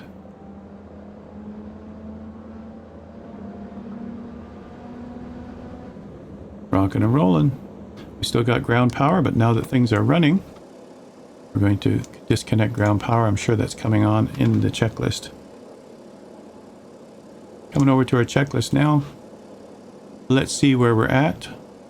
Secure the front crew door, retract the ladder. We just did that. Repeat the procedure for the other engine. Did that. Turned off the GPU for the battery cart. We're good. All right, before taxiing, hydraulic pressure, make sure it's good. Radios if we want them. So let's go take a look at that. And then altimeter, clock, gyros, set, and uncaged. All right, so let's just have a quick look at that. Hydraulic pressure. So the first thing we'll do is go back to normal. Down here. Move over. And we just want to see hydraulic pressure. If you guys remember, that's down here. And you can see here, here's oil pressure, fuel pressure, and right over here, hydraulic pressure. And again, if we could move this out of the way, they're both in the green, all right? Hydraulic pressure system. All right, things are looking good. Now we have temperature. Oil pressure is good for both needles. Temperature is good for both needles. Cylinder head temperature is in the green. And we can see over here, carb air and fuel pressure is fine on both. Oil pressure is great. We're good. We're all set to go. For the cage and uncage, just so you realize what that is, here's the cage and uncage button. Right? When it's caged, it seems to be in the down position. Now, I've never seen one of these in real life. It's one of the things I can't speak to, but it seems that when we're uncaged, then we see the pointers up top, all right? And this is the power for it, which we're going to leave off, all right? We're just making sure that's all set. That's set and uncaged. Flight control is free, and that typical setup is we go forward and back, left and right, and we do the rudders. From the outside, here's what it looks like. Let's just go from this view now. Wow, we're beside a building. Okay. We're not going to see it do much. There's the rudder. There's the ailerons.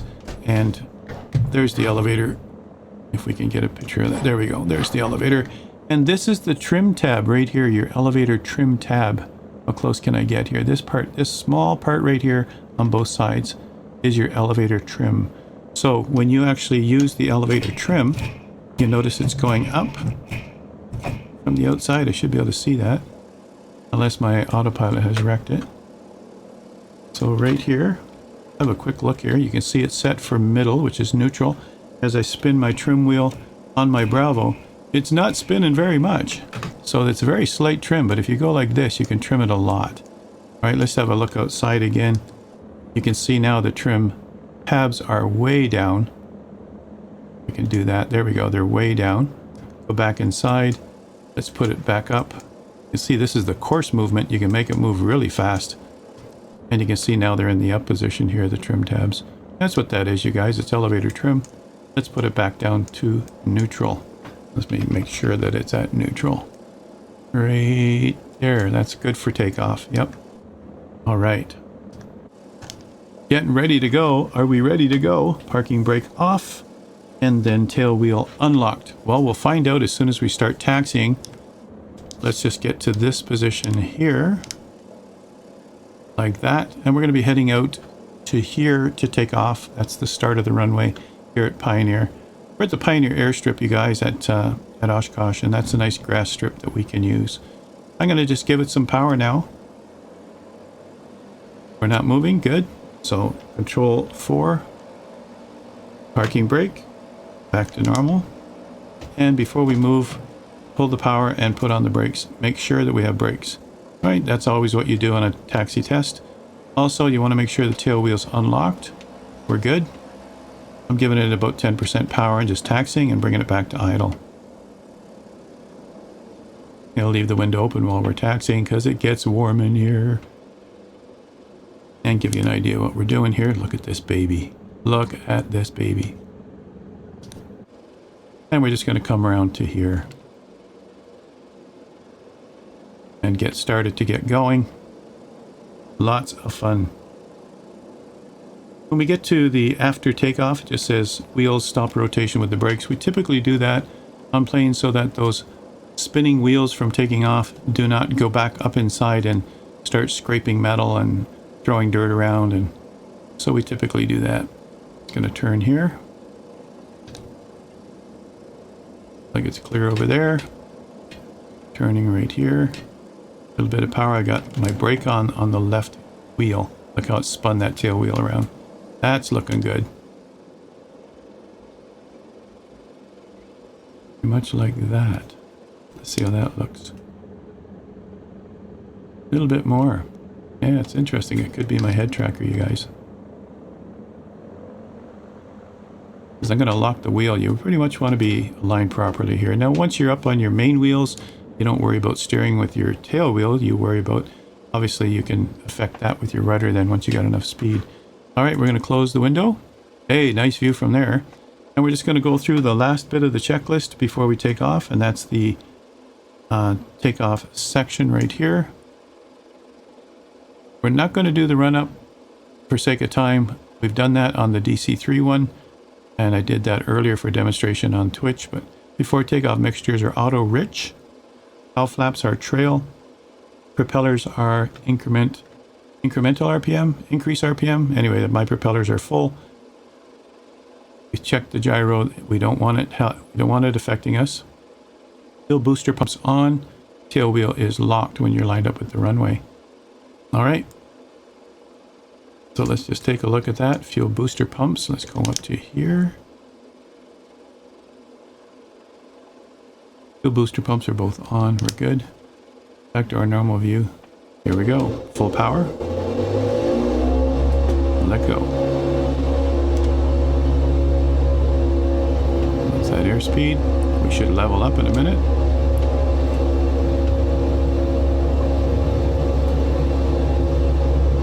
There we go. And we get enough airspeed we can take off from there. There's a mall right ahead of us, so. And we're off the ground. There's the mall to the left. The blue roof. And we're rolling. Gear up. No more usable runway. Nothing to it. Speed's good for climb.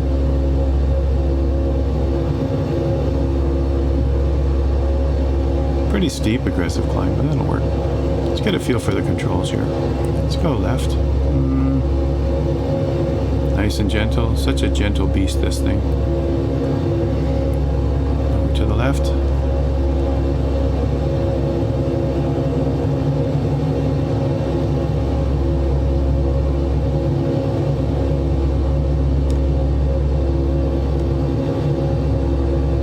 Hydraulic pressures are looking good.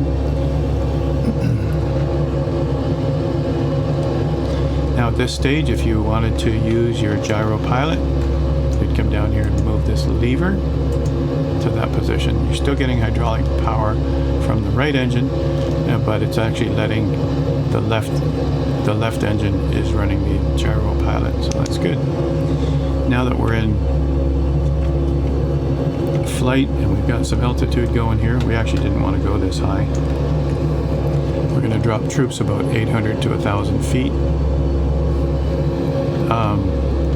From here now, we can put our mixture, control 3, we can put our mixture now into the auto lean. Look for the ident there. There's the ident there. There we go. Auto lean looks good. Pull back on some propeller, and we can actually pull back on some throttle.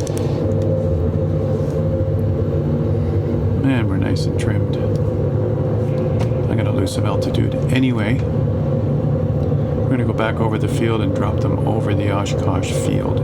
That's the idea. A little bit of rudder there. And our altitude's way too high, so let's just have a look at that. 4,000 feet. It was nothing to climb to 4,000 feet easily. So let's just drop some more power here as I turn back towards the field. An idea where we'll be dropping them. There's the town of Oshkosh below us, or the city I should say, and we're coming around here to, I think that's Lake Winnebago over there, and you'll see there's all of the city of Oshkosh ahead of us. Let's see what our altitude is now. Now we're climbing through 3,500.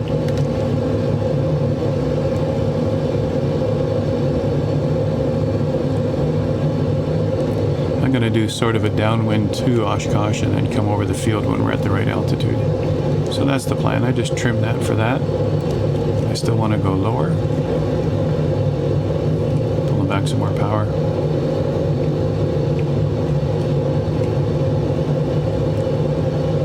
And we'll get back down to where we should be. Boy, did that ever climb fast.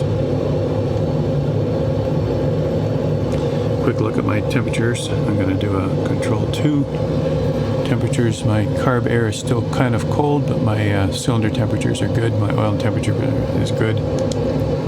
We just want to turn some cowl flaps down. Pretty noisy. There we go. I had to hear some of it here in the studio, but over there's Oshkosh itself. There's runway 27009, and there's the field we took off from right there. This is the big long runway 36, so we'll come in over that runway and drop parachutes. That's the idea. Why not? Why not do it at Oshkosh? I know that's not a war airfield, but good place to do it. All right. Looking like we're closer than it is, but it says we're at 2,000 or 2,400 so far. I'm just going to check my barometric pressure here by pressing B. It seems to be fine. Looks a little deceiving. I thought we were lower than that. What a beautiful bird.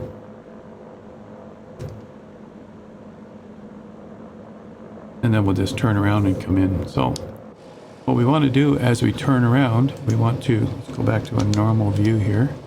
We want to open up the cargo door and let the load master there, the paratroop master, get the troops ready. We're not going to hit that switch yet, but what that did was it opened the door. You can see that. He's at the door, ready to go. Or the first jumper's at the door, ready to go by the looks of it.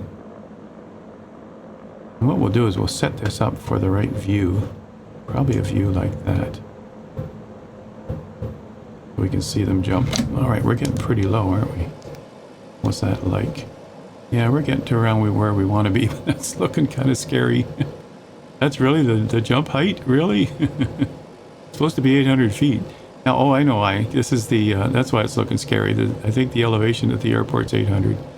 So, or 650, something like that. So let's stay around here. Putting the power back up. And we'll see if we can just sort of stay right there. Head back toward the airport now.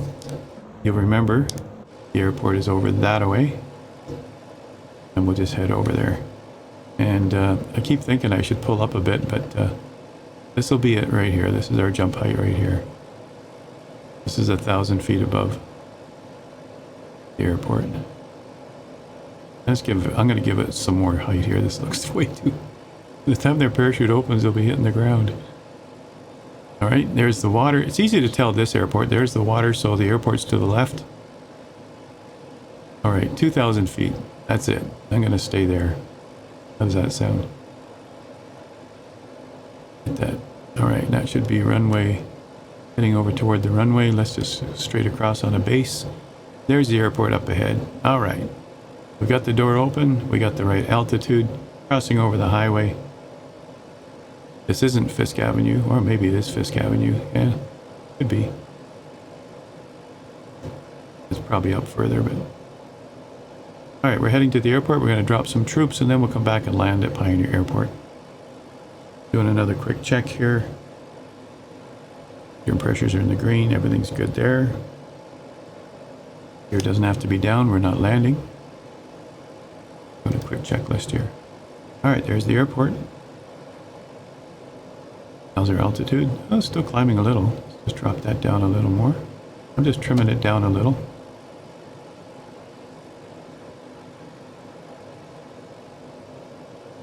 Okay, there's the airport. We're going to be dropping. We'll just hit the switch up above and watch them start to come out. And let's see what my altitude is.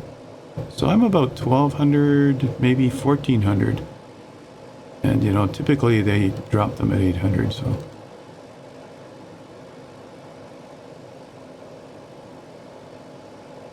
I'll treat this like it's an air show, and that's the show box right there.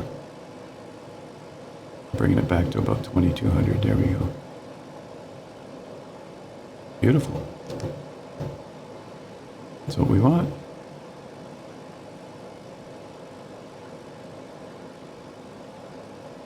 $2,100.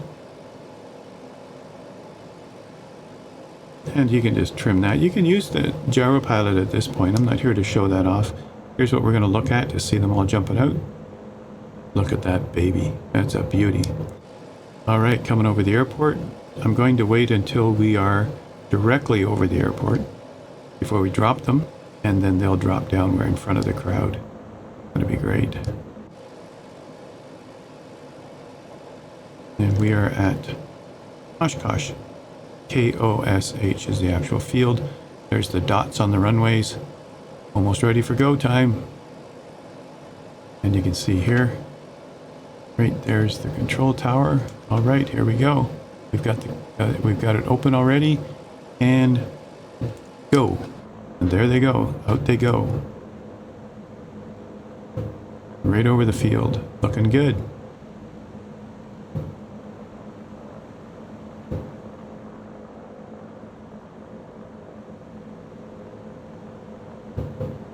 Wonderful. Right in front of the crowd. They're all cheering. Yay! What a beauty. All right, we'll close the hatch now. We're all done there. That's a one-shot deal, you guys. You'd have to go back down and land and pick it up again if you want to continue on. Isn't that fun? All right, let's take it around and go in for a landing. Actually, let's please the crowd. We'll come in over the field again and land at Pioneer Airfield. We'll do it that way. Get a look at my gauges here. You really should know the elevation before you land there.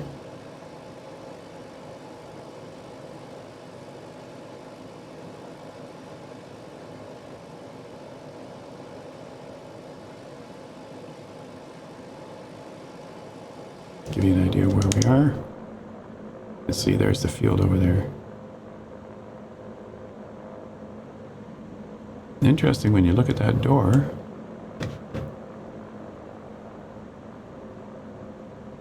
You can see all of the static straps are actually flowing outside the door. Oh yeah, they're moving too in the wind. Yeah, that's a cool feature. I mean, that's a cool effect. Oops. Come back here. I'm going to set up for landing now. Pulling back some power, full mixture, full RPMs inside, but I pulled back the throttle. All right, I'm going to lose some speed, keep the altitude. The speed's dropping. Down into the gear range. Down go the gear. Now that's extended too. Pioneer field is just over there. Just sort of follow the road in, you guys. Alright, what's my speed like? Looking good. Give it a little bit of power. Crowd loves it, seeing this great big monster coming in. And I'm going to be heading over that away. Flaps. Sort of follow that road. You can see the road up ahead, you guys. Follow that road in. Like that. You can see the field up ahead. Let's just make sure of our speed. Good. 80's good. Take it in like this. Pretty much lined up with that window, yeah. Looking good. Get steady. Steady. And we'll just line that up like that. Give it a flare. Make sure you get down. Nice. That happened. A little bit of toe brake action. Sure you don't nose over. You can see it really is delicate on the left and right aileron as we were kind of line up with the runway.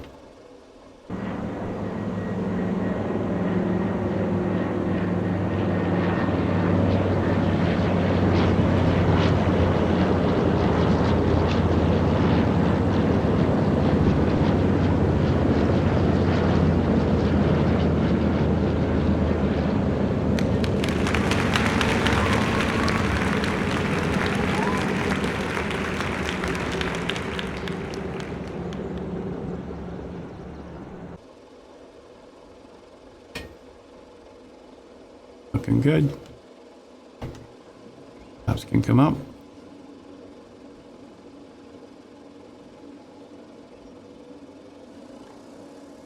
Unlock the steering wheel as I turned.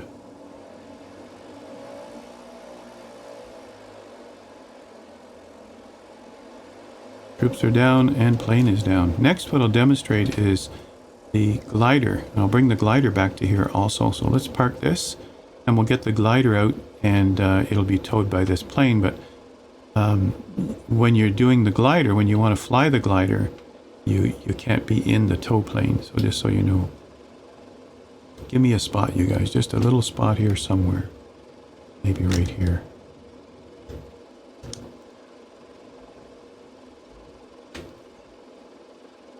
See how that looks.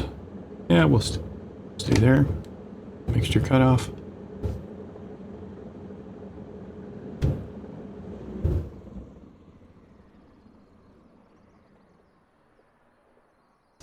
And back in the plane. Power off, magnetos off.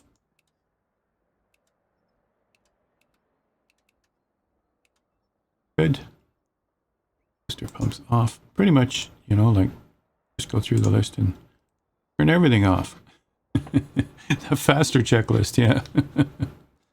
And there's the battery right there. We'll just turn that off also. Beacon's off, everything's off. All right. Parking brake on, so we'll go to control 4.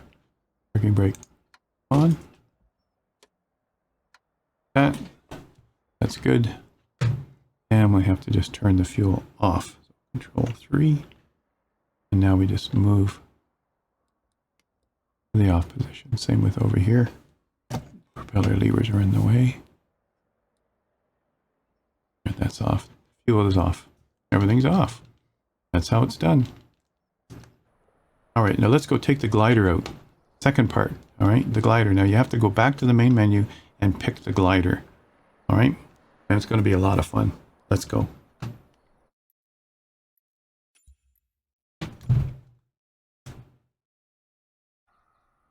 All right, back on the ground and we're still alive. So my question is, how did you do? All right, and then also put in comments there any suggestions for beginners. If you were a beginner and something was still foggy after this, it was quick, of course, right? It has to be on a YouTube video, and it still becomes a lengthy video, doesn't it? But, you know, the point is you've got the manual, you've got all the directions, you've got details, you've got it all there if you dive in and learn it. And, you know, one of the coolest features is putting the mask on both the pilot and the co-pilot by using this switch here. Let me think now. Yeah, that's putting the mask on. I think up here is actually, there's a clickable here and a clickable here. Which one does which? Okay, we'll find out as we go along. But anyway, leave your comments below. Certainly leave some constructive criticism too. If I've missed something or I'm wrong on something, let me know, you guys. I'm up for it. We want to make sure we get things right, for sure. So let me know.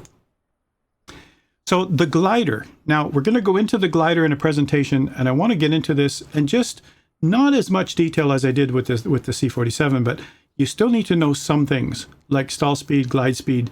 How do you actually fly this thing? Where are the levers? How do you disconnect the rope? So we've got a few of those things that we want to do, all right? And so if you've had glider training before, you'll understand what I'm saying. One thing about a glider is unless you have a thermal that takes you up, you're not going up.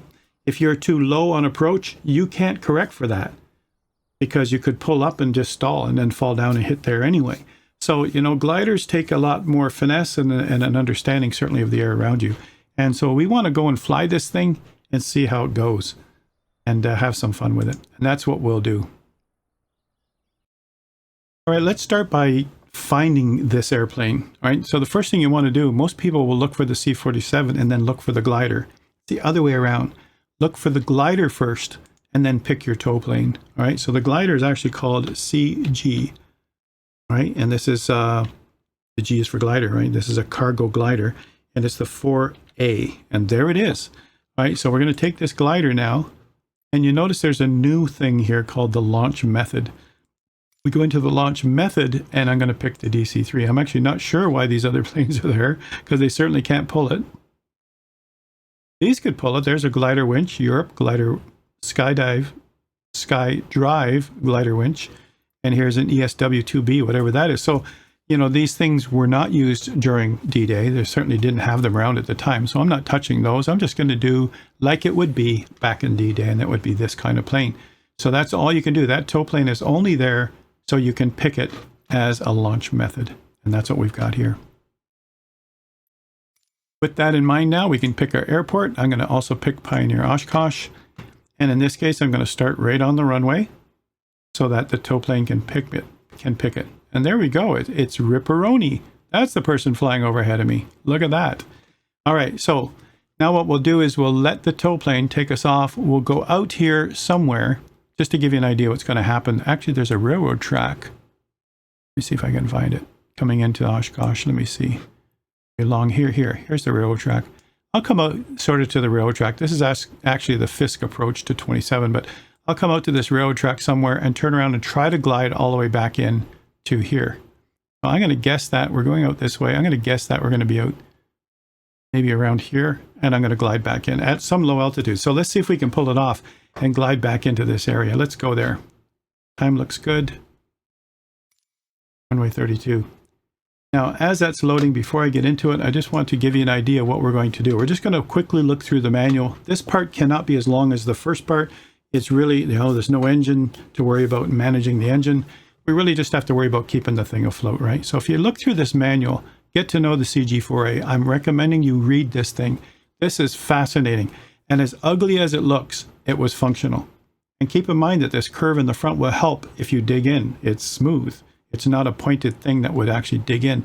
Also keep in mind that once you're flying, you want to discard those wheels and get rolling. In fact, I've been told, I've never seen one in real life, I've been told those wheels are temporary. They stay at the airport and they use them for the next glider. And you have skids, you guys, and you have a tail wheel. And so you would skid into the grass or to the field, wherever you are. That's the idea behind it. We have a few instruments here on the instrument panel, some lighting switches, but the basic instruments, the whole idea, altitude, you certainly want to know. Speed, you certainly want to know. And here you can tell whether you're actually climbing or descending. Your turn coordinator. So your basic functions that you would find on a six-pack are here. All right, and that's all you need. And really what we're doing is we're paying attention to airspeed and we're paying attention to altitude, knowing the altitude of our destination. And we'll manage it from there. And let me say, if you already know how to use rudder pedals, and you can do cross controls, you can do a side slip or a forward slip. That's a great way to stay higher than you need in a glider, and then to slip into the field. If you're too low, you can't always, most times, you can't always find more altitude without stalling. All right, you don't have an engine to give more power to. So typically we'll come in a bit higher than normal, and then we'll slip down to the right, down to the threshold, right? So we would have to know how to do that, and we'd have to look at our turn and ball indicator and see how that looks. Okay, so flight control. So you can see here they give us two pilots with helmets and everything. Believe it or not, when the pilots were done with this glider and they landed, they'd open the cockpit, they'd gear up, and they would go and fight the battle with them. They wouldn't just sit around in the glider waiting to go again. Once they're done, they stay there. They just leave them behind. Shows you a bunch of wires and a bunch of, it's amazing they built 14,000 of these things. You'd wonder what the cost was at the time, but you can see it's very basic. Lots of views all around, wires everywhere, tube everywhere, and there are a few controls we need to know. These are the two most important. This one at the front of the cockpit, the longer one, is to cut the tow rope. The shorter one is to put the skids down or to discard the wheels, right? So those two are all we really need. The rest is just fly the plane, all right? And there'll be other things we can look at later, all right? What's down here? This small lever at the bottom on the floor is to open up the canopy. The interesting part is you open up the canopy, but if you're sitting in it, you're going to go up with it. So I don't know how they did that. They must have reached in and pulled that lever, and I don't know how they get the lever back again, but it's kind of interesting. So setting it up, picking the tow plane as they're showing here, and then taking off, all right? Keep the glider above the level of the C-47, no more than about 20 degrees. And that's the idea behind it. And then we'll just come in and do a glider landing. But my point is, you can't read this from here, you guys, but the point is this manual tells you everything. There's the whole manual, done.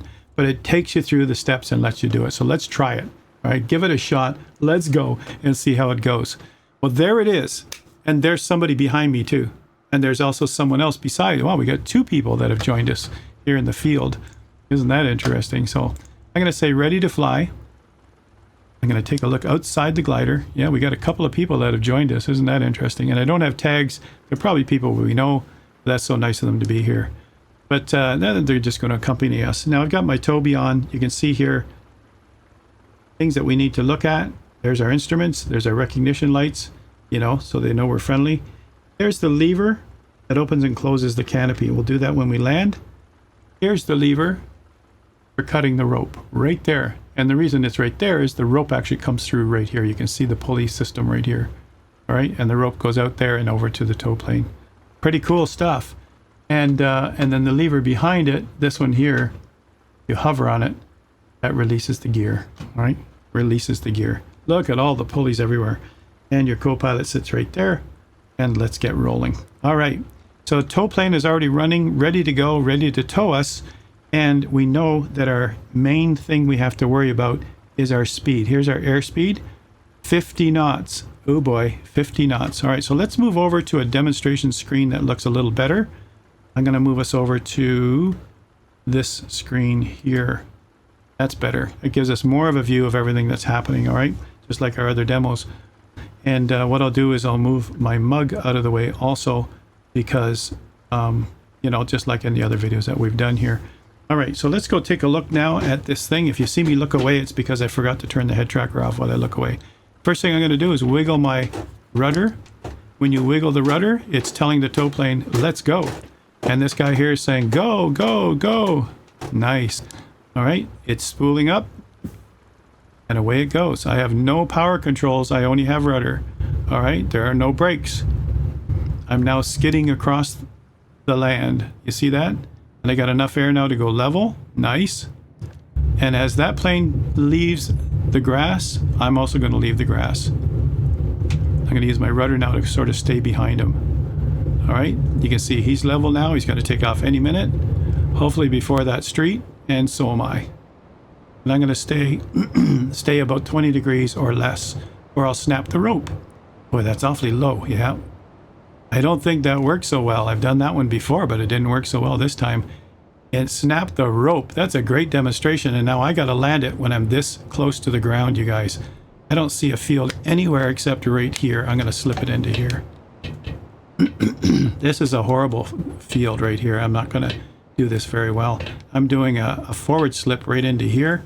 I'm going to pull up the last minute and hope that it can stop right there. Not good demonstration at all. I'm going to leave it in. I'm going to let you see that it had a snapped rope before I had a chance to do anything. That's ugly. And this happened in real life. They had all kinds of troubles. And so now let's do that over again, only we're going to go to a different runway. All right, so I'm just going to go like this and say restart. Or actually, no, I'm going to go to the main menu and start it from there. And so what we'll do this time, we'll go from the opposite direction where I know there's some extra room at the end there. Or we'll take off from the bigger runway at Oshkosh and then come back. It's probably the best way to do it, you guys. So I tried a short grass strip. Now I've learned my distance.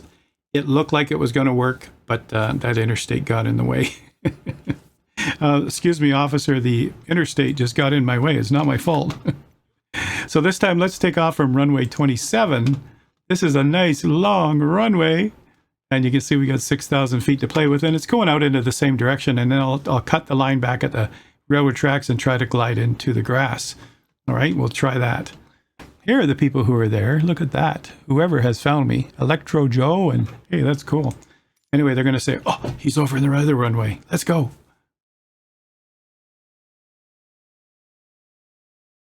All right, while that's spawning in, don't forget to go check out the manual. It's not that long. It's not that many pages. I think there's 6 pages altogether, and it does take you through all the stages of flight for the glider. It's such a challenge to be able to bring it down safely, not like I did in the last flight. I don't know if we would have survived that, you know. Hitting something like that would probably be the end of that crew. But that's what you want to practice. Should be in any second now, or I'll jump the video ahead myself. And we started up. There we go. Okay. We'll say go. And you can see again, here we are now sitting on a runway with wheels. The person underneath there, no action at all. But it's interesting to watch this person underneath here. Let's go without the head tracker now. This person right here. As soon as I wiggle my rudder, watch with my pedals. Wiggle the rudder. Oh, there he goes. Go, go, go. And we should start rolling. We're being towed, so, you know, I don't have to do anything. Now we start rolling, see? He's running along beside going, yeah, you're good, you're good. Well, let's hope so. All right, let's try to keep this thing behind the plane, but above the plane. All right, there he is up on his mains. Ready to take off the runway. He'll bring up his gear, and we'll just go up a little too. There we go. And we'll just stay a little bit. Tiny little moves, you guys. I found that little tiny moves. I just did a little tiny move left, and look at how much it's moving left. All right, I'm just doing tiny moves. Stay above him, not too high. This is the Oshkosh scenery you're seeing here. You guys look at all those planes parked with their tents. And we're doing a demonstration. Another one. Okay, I'm getting too far below. I got to get up a little higher. And I should be able to look at my speed. So let's do it this way. Yeah, this way I can see my speed. And I'm certainly high enough, way higher than there's that interstate that gave us grief before. So easy enough. I haven't really done anything. I've just sort of gentle left or right to stay behind the plane. Oops, I should be a little higher than the plane too, so I'm going to climb a little more. Just gentle moves, you guys. I'm doing a gentle to the left to try and get back to center. Too far off center and you'll snap it. Here, I'm going to go right again. Try and stay behind them. A little bit higher. There's the railroad track coming up. The plane's almost over the railroad track. I'll be over next. We take a look outside. Take a look below. Take a look below. Oops, stay behind the plane. Take a look below. There's the railroad track right there beside that building, that slanted building. So I'm going to reach up. If it doesn't snap because I'm too far away, I'm going to reach up and I'm going to cut it. Boom. There goes the rope. I'm on my own. There goes the plane. I'm on my own. Now, my landing spot's back there. Back there, right there. That's where I want to land. Oops. Do not dive. You're losing altitude. You got to keep as much altitude as possible. Best thing to do is look at your glide speed. I'm actually at stall. So I'm going to make sure I level off, pick up some more speed. Now I'm at 50. Yeah, that's pretty much stall speed. So I'm going to turn back toward it. A little bit of rudder, a little bit of turn. Do not get below 50. Right there, it's 55. Sorry, that's 65. Okay, I'm good. I thought I was near stall. So I'm going to pull up a bit. Keep your altitude till you need to lose it. Pull up a bit more as I turn around. Looking around to see where I'm going. Heading toward that interstate, the intersection of the interstate, and then I'm going to head into the grass strip. So I'm going to head right over this mall, make them nervous. What's my speed? I'm at 65, so I'm really too fast. I'm going to pull up. Now, if you need to lose altitude, we're just going to slip. I'm going to pull up and keep that altitude to make sure I get to the field.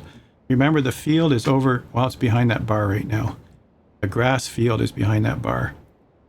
If I'm way too high, I could do a nice, big, huge, wide turn over here at the intersection to come in. 55 knots. Okay, that's more like it. Remember, stall is 49. Looking good. We're gliding. We're gliding. It's working. Oh yeah, I still got wheels. Now, it's nice to have wheels, but you don't have to. You know, in real life, they didn't have them. They fell away. So what I want to do is reach back. Get rid of the wheels. They add drag, you guys. There's the wheels. Boom. Wheels should be gone. All right, now I'm gliding without that extra weight, without the extra drag. And now this time, there's the field to my right. Right there. There's where I want to land. So I'm just going to come around on a wide turn, and that way I can lose some altitude on the turn. So like this, I'm going to look over at the field and head toward it. Don't get too low and don't get too slow. Yep, getting too slow. I'm going to put the nose down. Nose down.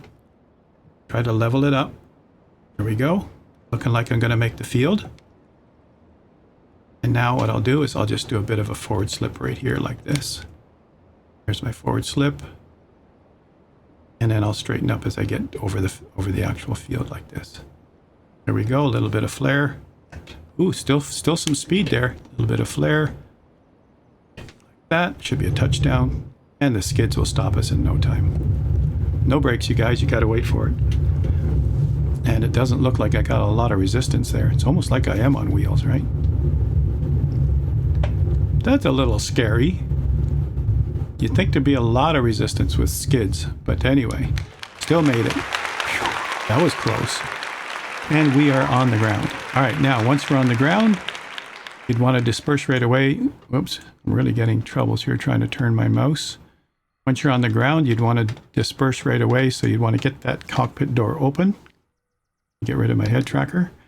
And let's get back inside. Let's go and open the cockpit door, which is right here. Make sure we're not in the seat when we do that, because there it is, opened, and the Jeep is out. All right. And inside you can see the troops are still there, and there's another Jeep behind there. So I don't think, I think when I looked at the stats, I think 2 Jeeps, or 1 Jeep and a bunch of troops. So this one, I'm surprised to see one sitting out here, but anyway, that's pretty cool. That's the glider. I did make it in one piece, and I landed properly. A bit long, though. I'm surprised how long the skids let me skid. There's a lot of resistance there that you don't have, that you know, if you had wheels, you could certainly coast that far. But so I'd have to want to slow down next time, even slower. With, you know, you can't cut power. You can't do anything with power. So you gotta work with what you have, all right? Now, you notice there's also no flaps.